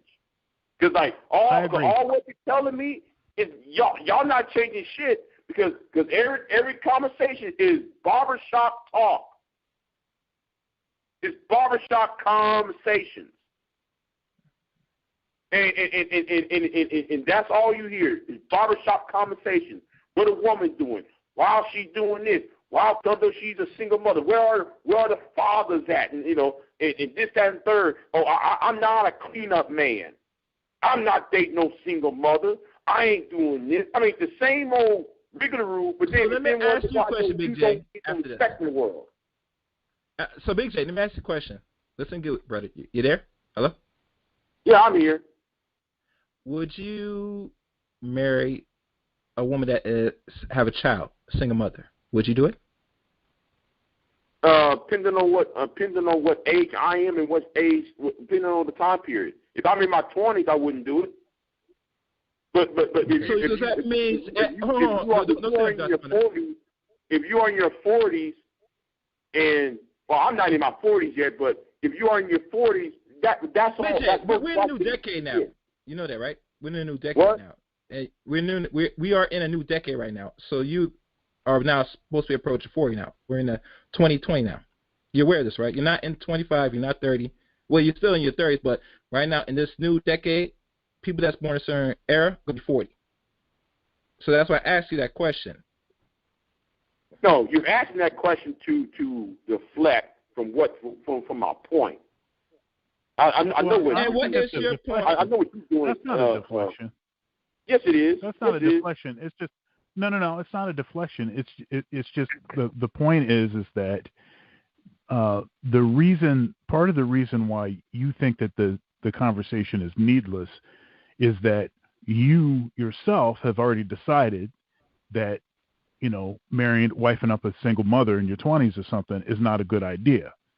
So you've already decided that. But hold up, because there's a lot of 20-somethings that they haven't decided that. They still may think that that would be a strong financial decision for them. And it's obviously not. It's not a good decision. Now, when you get into your 40s, as you get older, obviously, most women, if a woman is worth anything, if she has any kind of relationship skill at all, then she's likely going to have a kid, right? And so then at that point, you're going to have to say, hey, well, I have a kid from somebody else. She has a kid from somebody else. Okay, let's see if we can make this work. That's a different situation. I think that message of really like saying, hey, marrying a single mother might not be the best choice for you. That most of that messaging is for the 20-somethings, because a lot of us are making those decisions. I'm not a 20-something, but I'm saying a lot of black folks, black men are making those decisions. Why was I asked that question when Gary damn well knows I'm not even in my 20s? Why ask that question when he damn well knows I'm not in my 20s though? You missed it. I think you're missing. I think you're missing the point. What I was saying is that it was not a deflection. He was just, I didn't see it as a deflection. He was not trying to belittle your point. I think in general, we agree with your point. We might have a different nuance or a different perspective on it. I'm not going to say that. Okay, so for instance, I think that there's this general assessment that you're making of black men that we're just focused on basically chasing women and X, Y, and Z like this. Well, the thing is that like I was saying, because of the 80-20 principle, we already know that that's not true. It's not true about the dominant portion of black men. The dominant portion of black men do not have access to most women. They just don't. And so they're relegated to. You're not. You see again. I came on here to talk about business. You still talking about the 20/80 rule. That's what I'm talking about. You still focus on the relationships. I'm talking about making power moves, and black men are not talking about power moves. They're still talking about 20/80 rule. They're talking about single motherhood. They're talking about dating single mothers and all that. And that's just barbershop talk at this point. Okay, so that's my question to you, Big J. That's my problem. Black men Big J, their focus. BJ, since you came. Yeah, well, I don't have an issue. Like I said before, I don't have an issue with leveling up. I mean, that's what I do, and that's what I talk about. I have a series of videos called Leveling Up. So I don't have an issue with that, and that's the kind of stuff that I tend to focus on in my content. And I think you go to my channel, you'll see that that's there. But I also think that there is a need for barbershop talk, and there is a need for men to be able to express the stuff that they've gone through, without getting gaslighted and treated as if what it is that we face, that we go through, is of no issue. And the black church used to be a place where you could have those conversations, where there was mentorship available for people going through those kind of situations. But not so much anymore. Yeah. You get it, Big J? All right. Because I got somebody else that's raised hand. Look, I'm gonna say, You good now, Big J? I'm gonna say this straight up. Black men is still gonna be saying the same shit within the next 20 years, talking about the same shit over and over and over, and there's no resolution because the conversation is still going to be about relationships and sex, but nothing about power moves, and that's why I talk about. That's why those black men are not going to these churches, because the church is not building. No, if you go to any black church, you don't see no black bank, no black owned store, no black hotels, no black this, that, and the third. What we have, no black school, no restaurant anywhere around that black church, or have been financed by that black church. That's again, my problem. You didn't hear what I said. Again, you didn't hear what I said in the beginning of the conversation. You didn't hear what I said in the beginning of the conversation when I was saying that the black church should be providing mentorship for men. Disproportionately, we did not have a relationship with our dad, and so we need somebody to give us those kinds of that kind of counsel. In the churches where a masculine a pastor is at the helm, they don't usually have an issue with attracting men, because they're talking on issues. They're not just talking about relationships and serving as a sounding board, but rather they're actually having conversations about investing in money, about leveling up, about becoming more organized, becoming more disciplined, about prioritizing purpose over pleasure, all of those kinds of principles. And that's why they're able to attract more men. And there are a select few of those churches that exist. Geno Jennings' church is like that. There's no shortage of black men in his church. Joel Brooks Jr. I worked at that church when I lived in Kalamazoo. No shortage of men in that church. But when he inherited that church, there was about 80% women in the church, and he focused on the men. And so that he was able to bridge that gap. It's a 50-50 church now, and has been for a long time. So, yeah. All right. Yeah, thank you, Big J. And before I open the next caller, this is going to be the last call for tonight. Big J, I don't mind you come up here and you refer to that you get tired of this same old conversations about dick and pussy and all this nonsense. Okay, I get it. But as a man, because I told you about Dr. Funny, not familiar with this brother, I'm going to put the links on my other channel of where you can find him if you want to subscribe to them. Because Dr. Thunder focused heavily with Ike Ojimi. I don't know if I pronounced the brother's name right, because I know Ike personally. I talked to him. I do, whatever. That they talk about self-improvement, better themselves, power moves, how to conduct business. Right. That's the whole We've purpose got a of show Dr. together. Thunder's channel. Yeah, we've got a show together on Tuesdays. It's on Tuesdays at 9:30 p.m. Eastern Standard Time, 6:30 p.m. Pacific Standard Time, called "Getting Ish Done," and it's a productivity. It's a podcast all about productivity and leveling up, getting your navigating the dynamics, in your workplace, dealing with politics, dealing with network issues, and all of this stuff. Right now we're talking about, we just finished one on leverage, basically using leverage as a way to elevate in your career. So stuff like frequently applying for jobs at other places, changing your professional setting frequently so that people don't forget what your value is, all of that kind of stuff. So we talk on all these kind of topics, and because both him and I did see that there was sort of a dearth of that kind of content. There's a lot of cryptocurrency, Bitcoin. There's a lot of that kind of content in the space. but not as much on the specific kind of organization and discipline and a lot of that kind of stuff. And so we're creating a lot of content on that.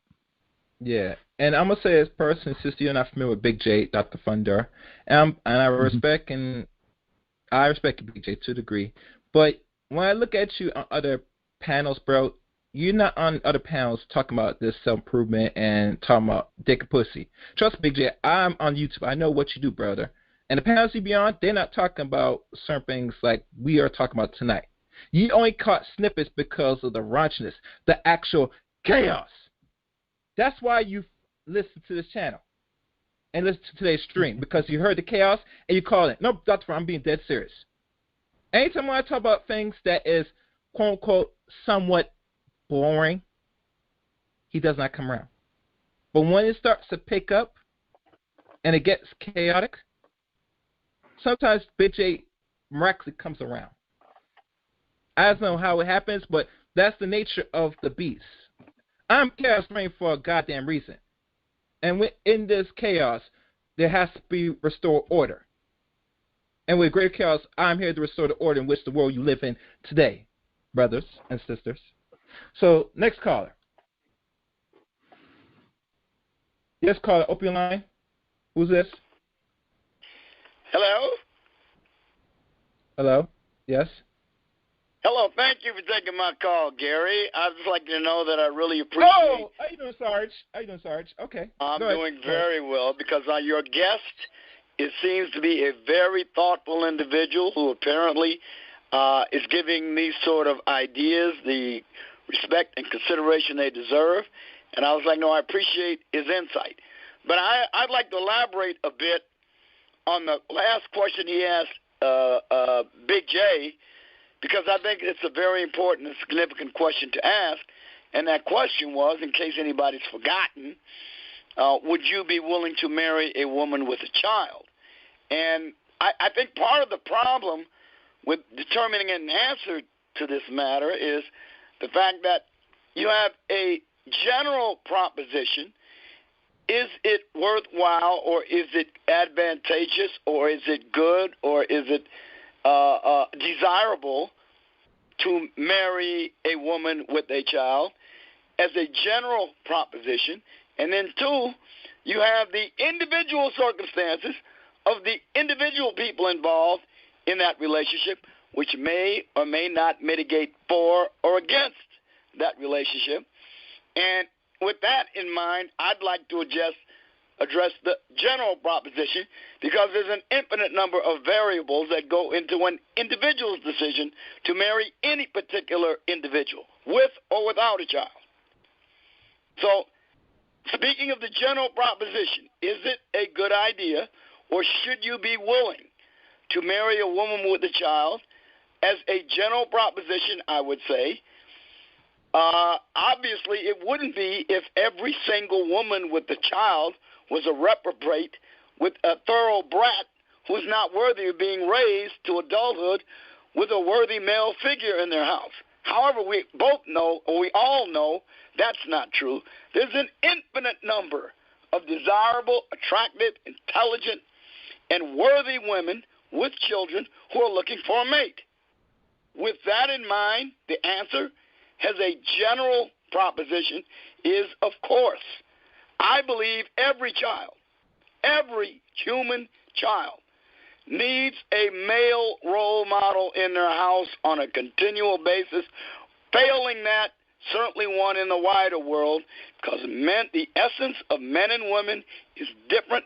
Children need both essences to be complete human beings, and all human beings need, particularly if they're heterosexual or even if they're homosexual, they need an intimate partner in their lives to be a whole human being. So the answer to that question, yes, you find the right person and you form that relationship. Okay, thank you. I'm sorry. If that's just a statement, that's fine. I'm not sure if you want to respond to that. I'm Dr. Funder.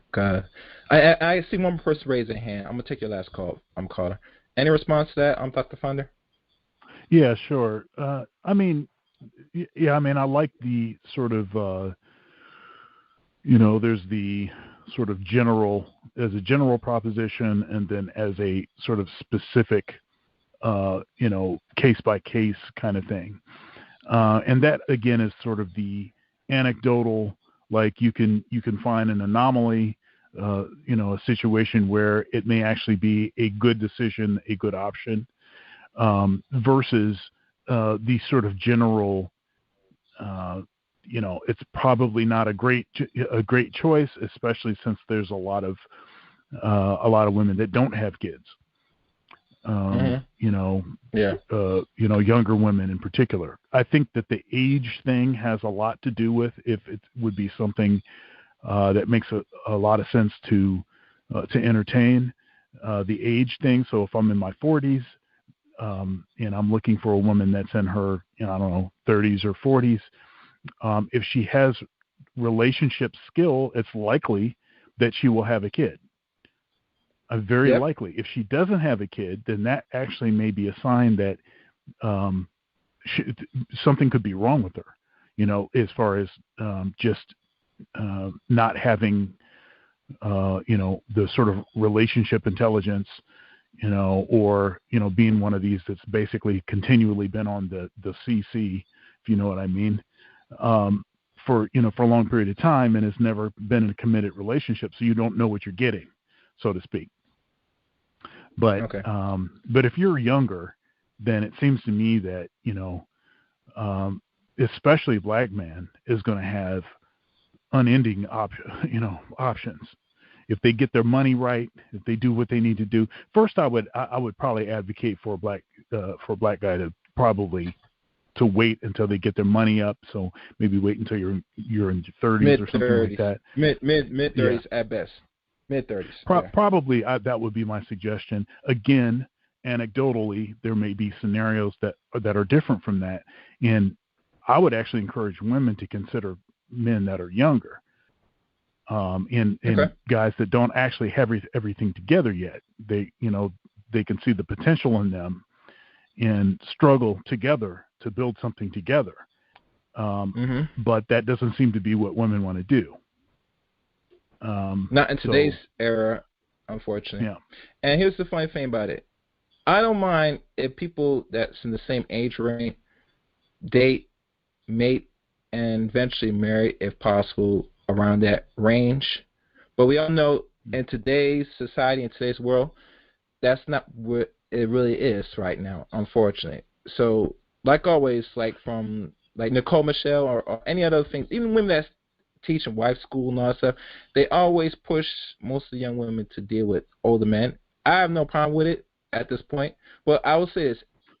At the end of the day, if you're a person you're seeking to mate, couple, and, have like a family, you should know all the risks, the cost benefits, and then decide, is this the direction you want to go? And I'll be honest with you, Dr. Funder, because we in such backwards era, us as a community now, because we're not doing that consistently, that now when we look at people who say men are waiting longer and stuff, and the reason why that is because the economics is different in this country. Hell, if you remember, if you were like an adult back in the 80s, the cost, not only of living, but the dollar itself was not too inflated. Now because the dollar is inflated and we're living in a very uncertain environments, a lot, and especially with the laws put in place, that really does hinder men, as much as I don't want to say it, but it does. That a lot of dudes, by default, are actually waiting because they don't want to get caught up.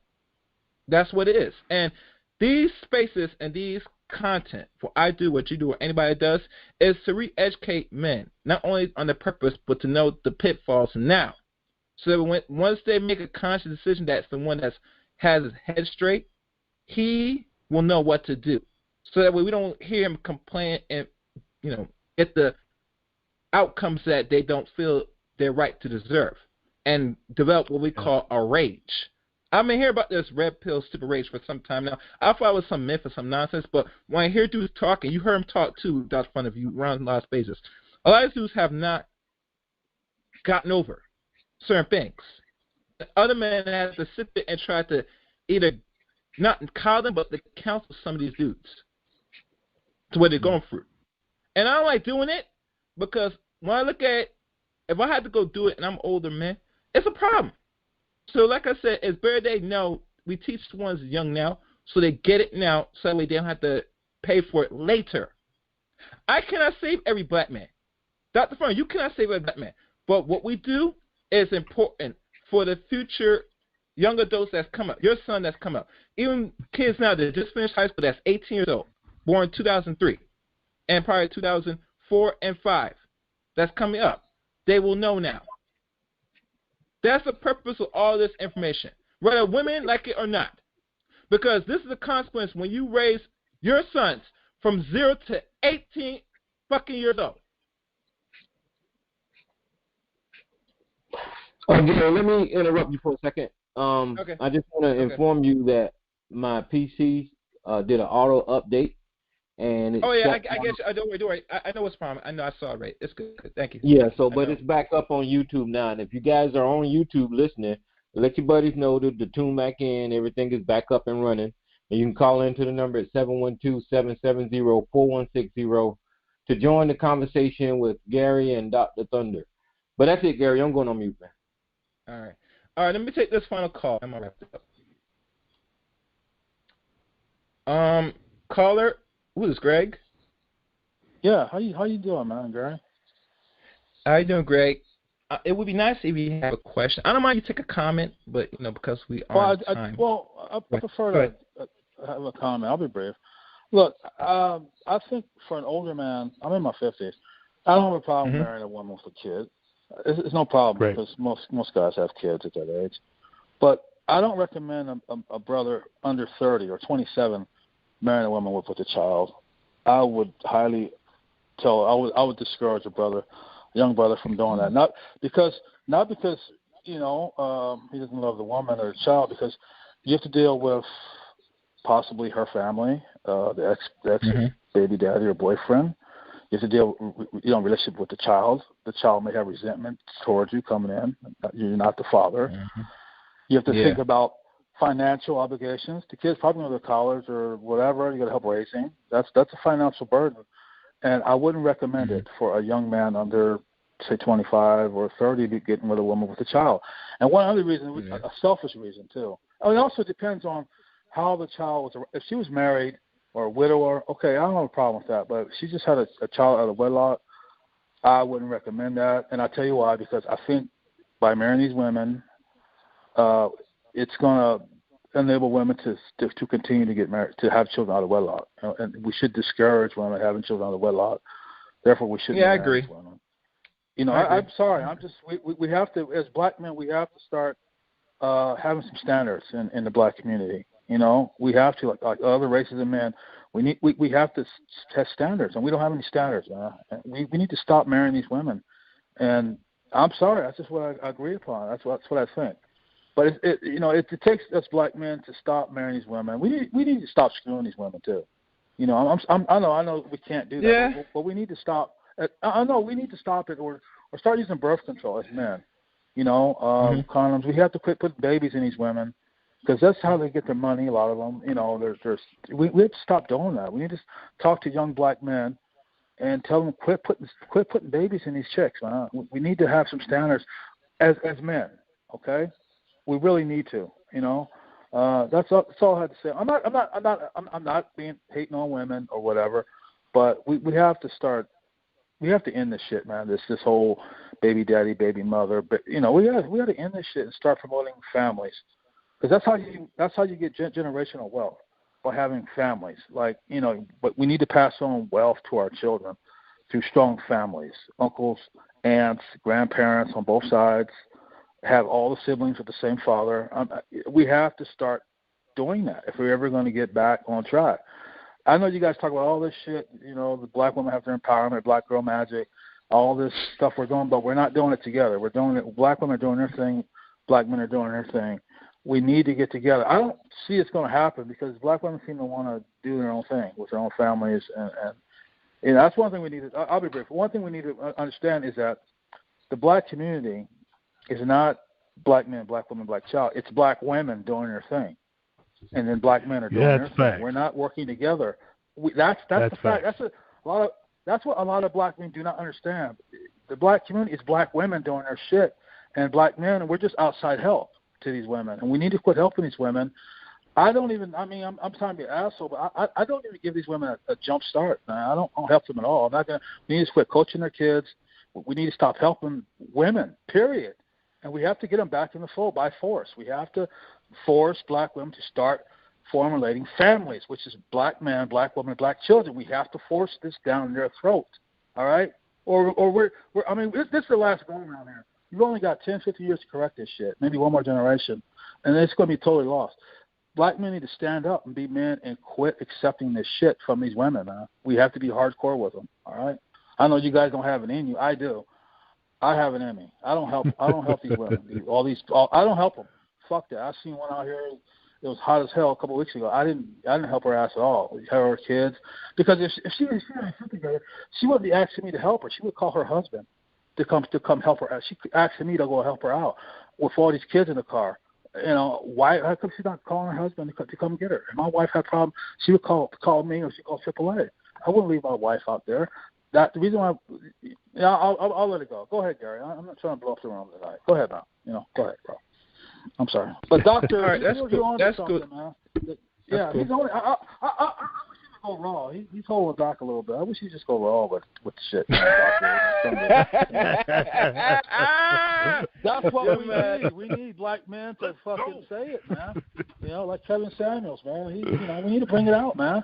Quit fucking around with these women. Dr. Fun has done a good job tonight being very conservative. Listen, Dr. Fun, I know I've listened to a few streams. I have not listened to enough. Now I need to start paying attention more when I go to your channel. And I'm glad I subscribed to your channel, Dr. Fun, because you put out a lot of content. And one thing I will say is this, that you always can go as hard as how the viewer or listener wants to listen to it. You see, it's not nice talking about certain subjects, and it's not always based on sex. Sex is important, yes, but it's much deeper than this. It's the outcome of the community that we're witnessing right now that is in a shambles, is in the brink of many collapse, just like this country. And if this country collapses tomorrow, we as people, we might be fine, but we're going to take the bulk of the collapse the most because we are so fractured. You get me? And I expect better. I want us to do better. And we're going to do better. And we have no choice to do better. And if it takes for us to be real rugged and hardcore and be upfront honest instead of being coddled, that's just one start. There's many more to really get people to really reflect on their outcomes. And one of them is, like I said, podcasting is one of them. To stop telling and preaching the same narrative that people have been comfortable with for the last 40 years. That's ending right now. As you can tell from the rise of many content creators, I know a lot of women are sitting there wanting a lot of black men that's spewing so-called hatred and all this nonsense to stop. I'm going to say personally, the chaos is here. And everybody loves it. They want it. And it's not going to stop. The only thing is, who's going to restore the order? It's not women. Hell no. They love it. They want more of it. And they want more chaos. They're hoping that right Negro will not restore the order. And that's their greatest fear. That one or many black men that's going to tell them the truth and restore the order, that kind of keeps their ears, that comes out one ear and comes out, no, it's going to stay in the ear now. That other side of the ear is closed, ladies. There is a solution. There is a solution. What's that? Okay. What's that? What we can do as black men, okay, there's two things we can do. Okay, I'm a Democrat, lifelong Democrat. But at some point, man, we're going to have to maybe, the black man, we might have to make alliances with these white boys on the right and maybe start passing some slight laws, maybe no Section 8 until you're 50 years of age, 55. We can do little things like I'm serious. What are you laughing at? We can start some little shit, man, like that, like cutting down on WIC. I mean, it's just small shit, man. The food stamps, the WIC, and all this other shit. We can do little. Also, there's other things we can do. There's small things like we can have a petition, right? It's going to fail, but it will wake up these women, like no child support for unwed mothers. It's probably going to fail, but we could put that out there as black men, and women will fucking understand that we're trying to do some things in their eyes. Women, man, you got to hit them in the head, but we can do things like that. Just do a petition in your state. I don't know where you live. You live in Delaware, right? Right? Just have a petition out there No child support for unwed mothers. That will get the attention of these women. Trust me, even though it's going to fail, they're going to like, shit, these motherfuckers are real. You know, the black man's real. We could do other little things like that, like Section 8. We could talk about raising the age of that, WIC program, a lot of little things we can do, man. We might have to make alliances with these far-right Republicans to do it, you know. We might, because look, if you think about it, the Republicans have always talked about this family shit. I think it's bullshit, but they always talk about this shit. Maybe we can vote with them just on this shit, and because the black man can do this. You know, I think Trump took 20% of the black man's vote last time out. I'm a Democrat, but if we work with these Republicans on the right to do these little things, we might be able to turn the clock down. Because look, man, we are at the end of the road.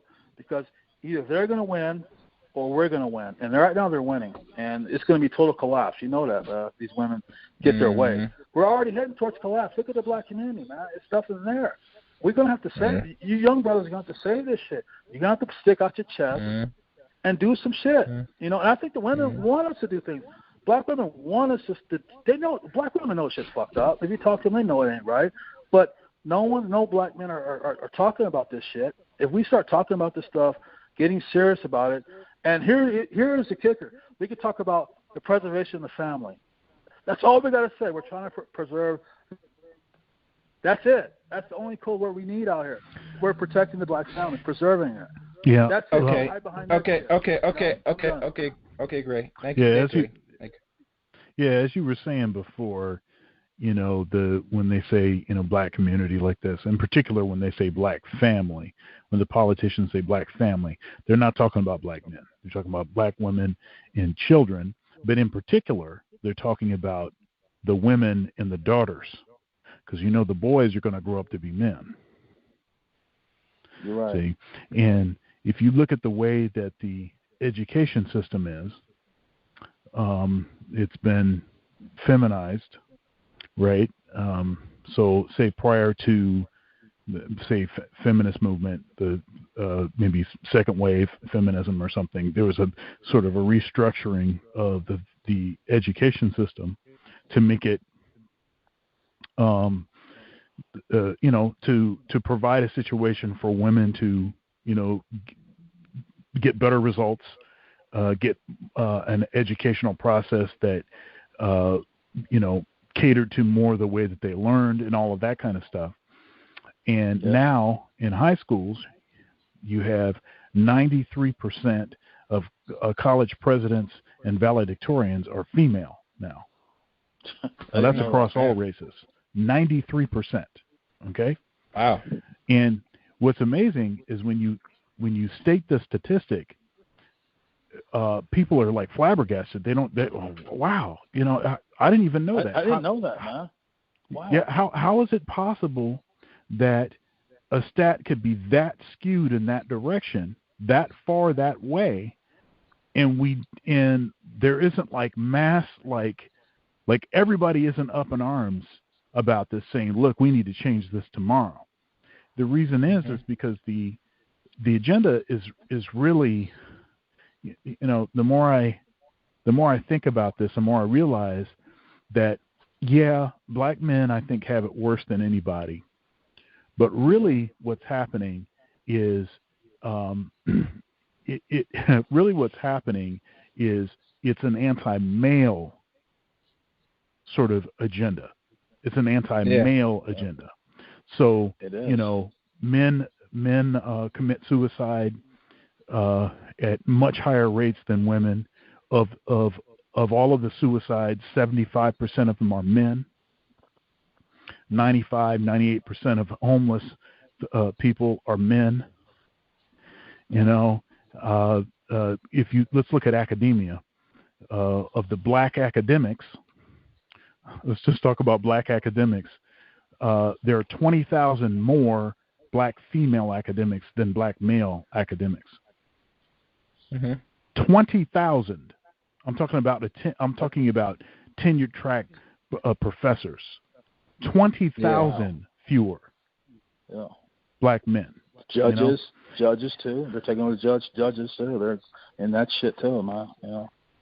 So, but if the education system is obviously biased in a particular direction, because we know that look, men aren't smarter than women. Women aren't smarter than men. Okay, I think we are wired differently, but we're more similar than we are different. So, are you telling me that women are that much smarter and more capable than we are, or is it just the way that it is set up promotes skills that they have in more abundance? It's a good question. I think it's the latter. Yeah. What about the stem cells? They aren't dominating that stem fields. You know, because stem field is a type of menial labor that most women, and last time I checked, and Dr. Funder could probably back me up, and I've been hearing slightly from YouTube from a lot of men, that the government is funneling money, advocating, pushing women to be in STEM, but a lot of them not taking it because they don't want to do the type of work. Not so they can do work, but they don't. Doing STEM. Well, women prefer work that focuses on people, and men on things. Mm-hmm. And you have to like things a lot. You have to like things a lot more than you like interacting with people, in order to pick a STEM field.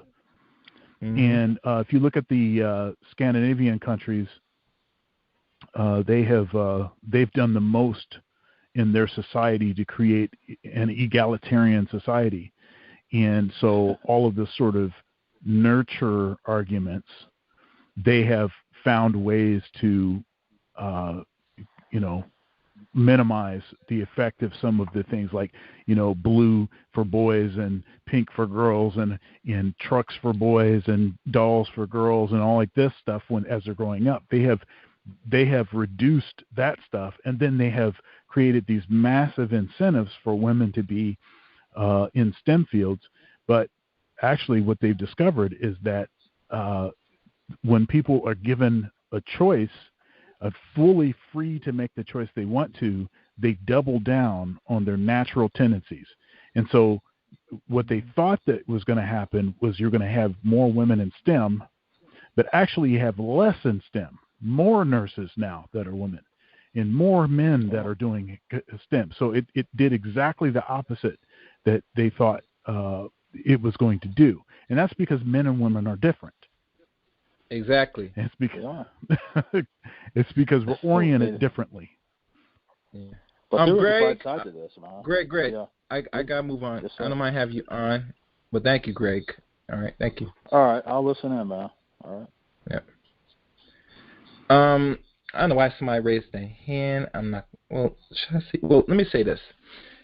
What I've learned, Dr. Funder, is they were testing the waters. Just, like you said, what people really want to do, if was given the opportunity in regards to funding, and the push say, if you want something, you're going to have to go to this field.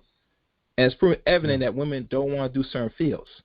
So now that they did this little test, my biggest question I should ask, will they start refunding the income or wherever the money needs to go to men, since men gear more to STEM, the society, or are they going to just say, screw, we're going to force women to be in a certain field? Because you can't force somebody at any day, but no. To and there's a YouTube video, couple white cats, they're comedians, and they did this video basically where they were advocating for women more representation in every aspect of the work environment. So anywhere from plumbers and brick masons, what?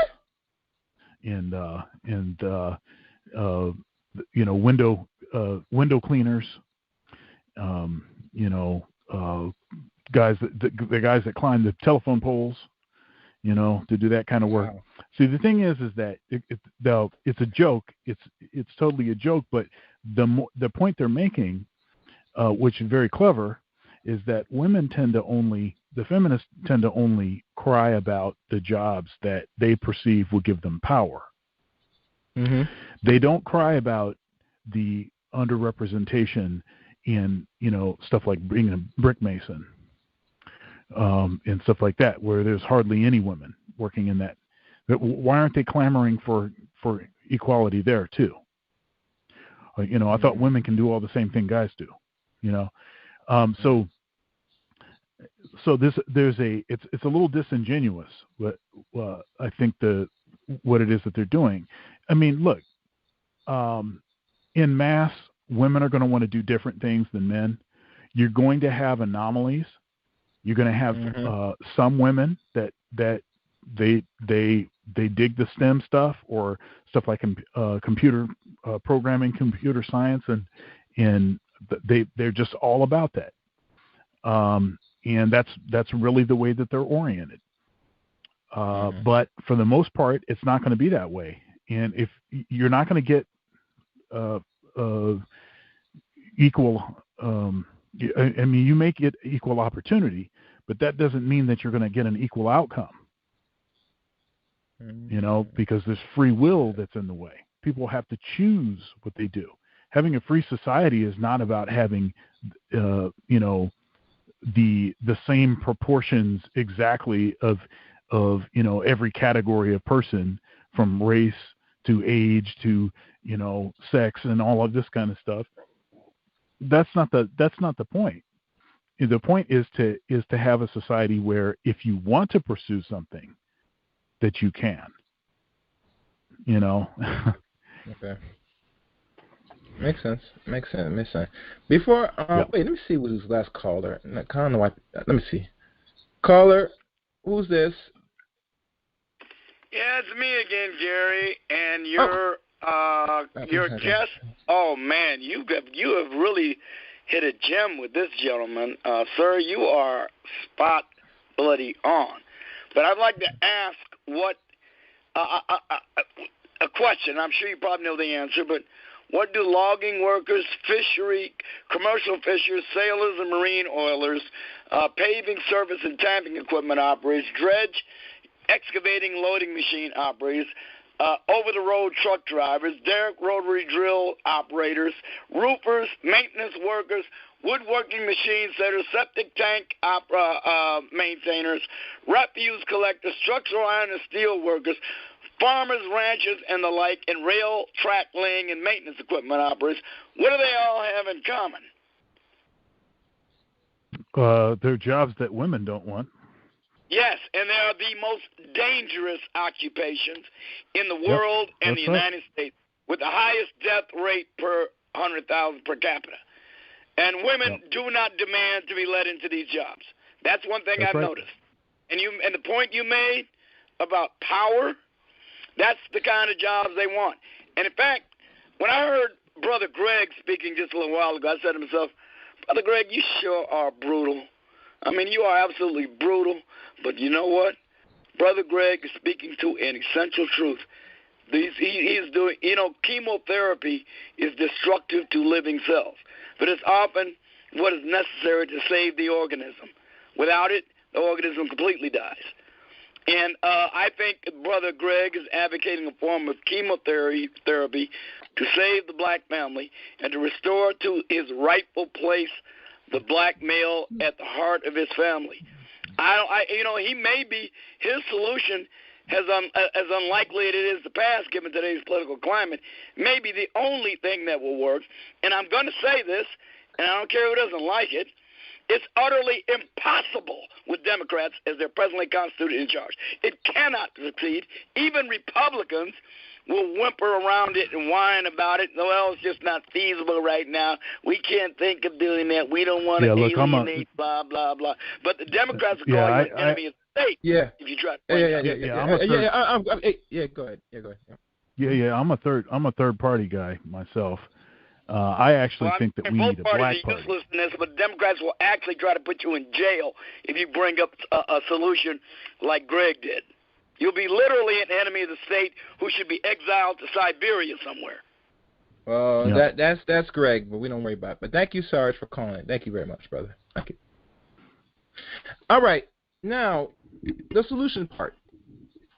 What do you see, or any suggestions or solutions that the black church could do in regards to I'm not saying improve, but what is needed for the black church to show and prove to better blacks in this new century and moving forward? Okay. Well, so one thing is, I think that there needs to be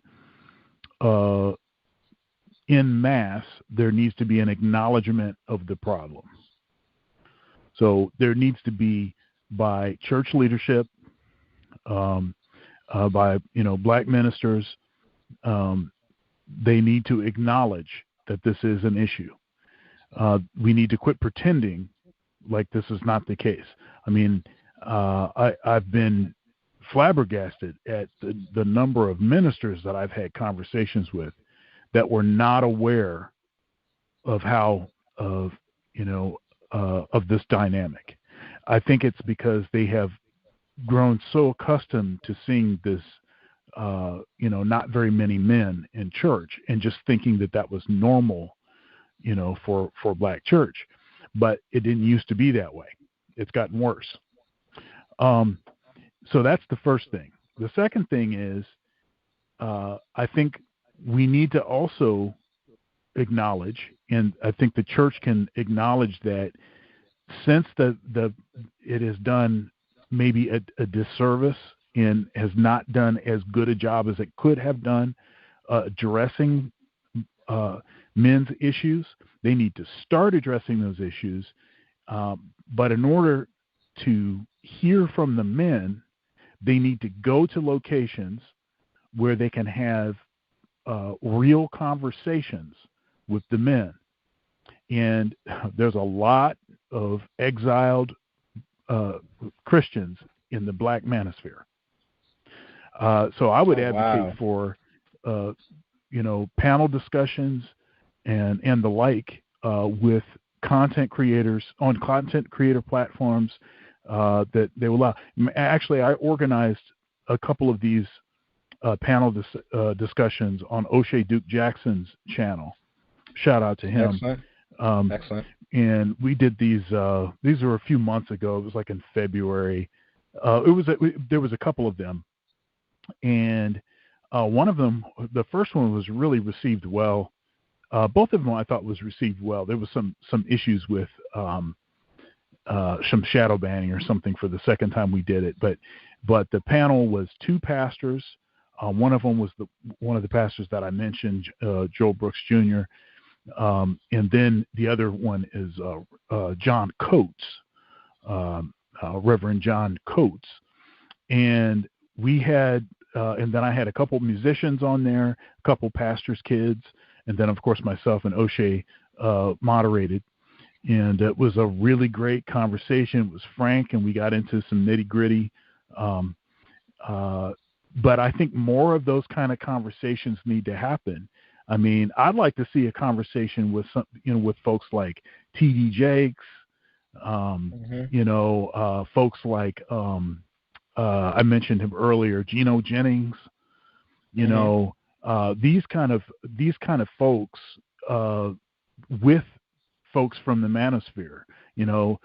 Kevin Samuels, for instance, he worked in as a ministry leader for singles ministries in 3 different churches.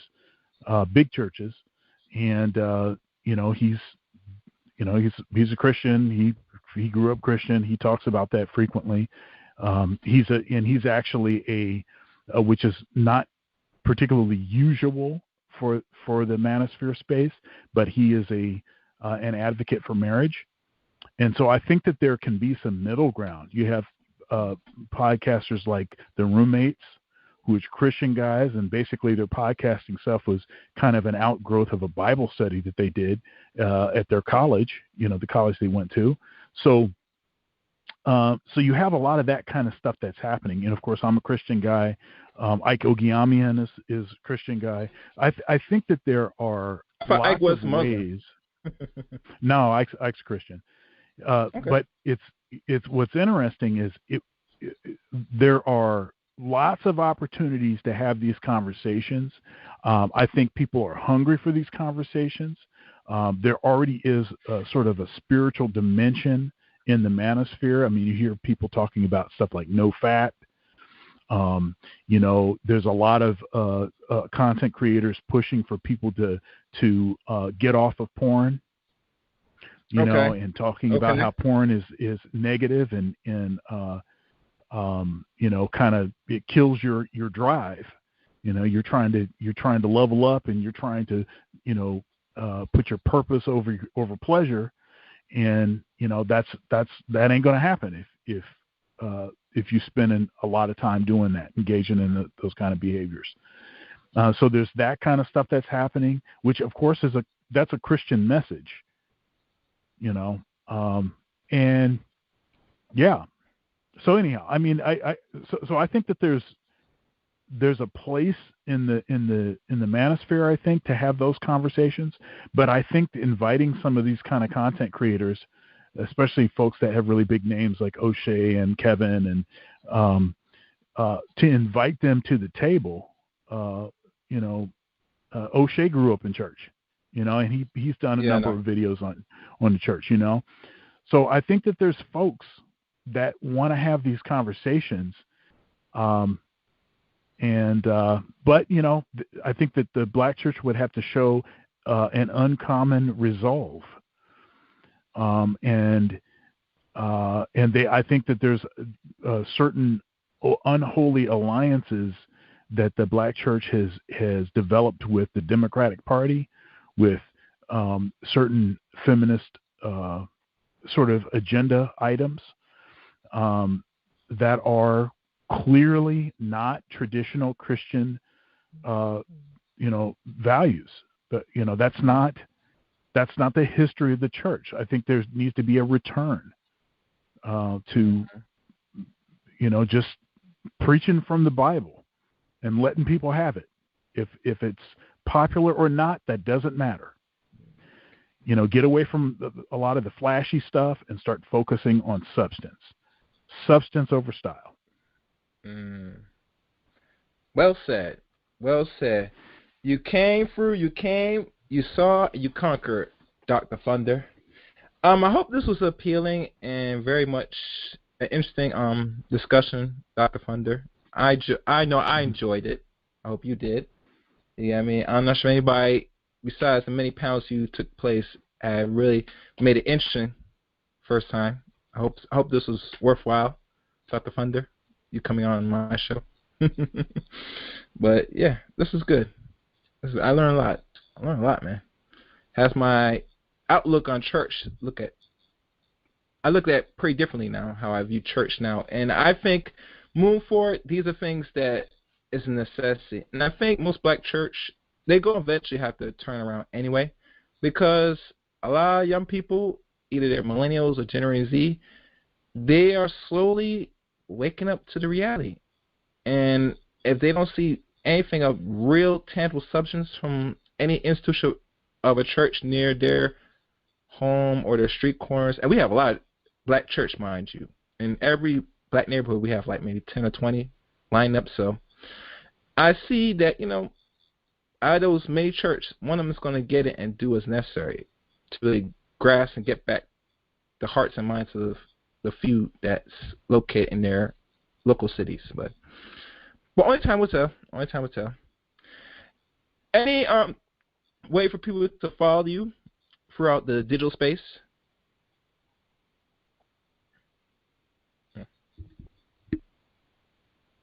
Hold on.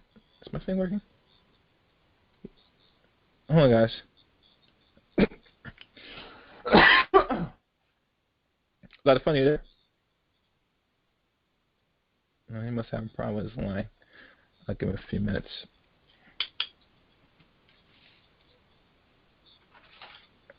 Let me check. Yeah, my light's on. If you're there, you might mute yourself, Dr. Thunder, if you're there.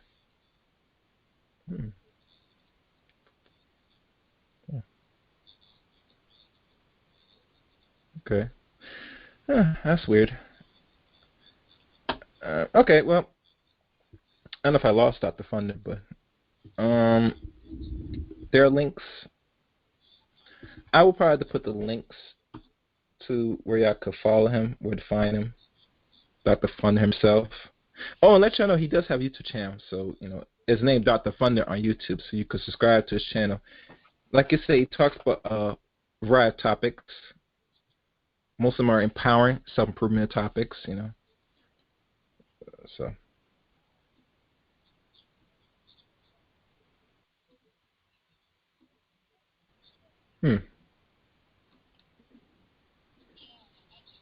Okay. Anywho, I probably will call this a night. I thank everybody for listening to today's stream. Be on the lookout for the next upcoming stream. I'm supposed to have a special guest, so keep an eye out for that. Wait, hold on. Let me. 1 second, guys. Let me do this because I think all right. Let me just look at the chat room.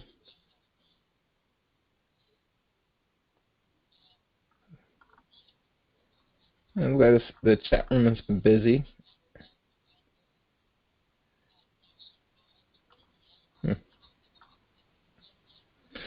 All right. I guess I lost Dr. Thunder. Yeah, I lost him. All right, guys. I'd like to thank everybody for listening to today's stream. Like always, if you want to catch me or want to follow me on Facebook, Eric Rain. And also, give me a tweet and follow me on Twitter at ChaosRain7. And like always, take care and good night.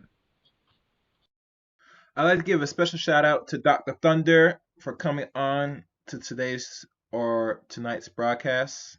I'll leave the links for you to follow him, Dr. Thunder. So thank you again, Dr. Thunder. And like always, comment, subscribe, and like this video. You can follow me on Facebook, Eric Rain, and you can follow me on Twitter at ChaosRain7.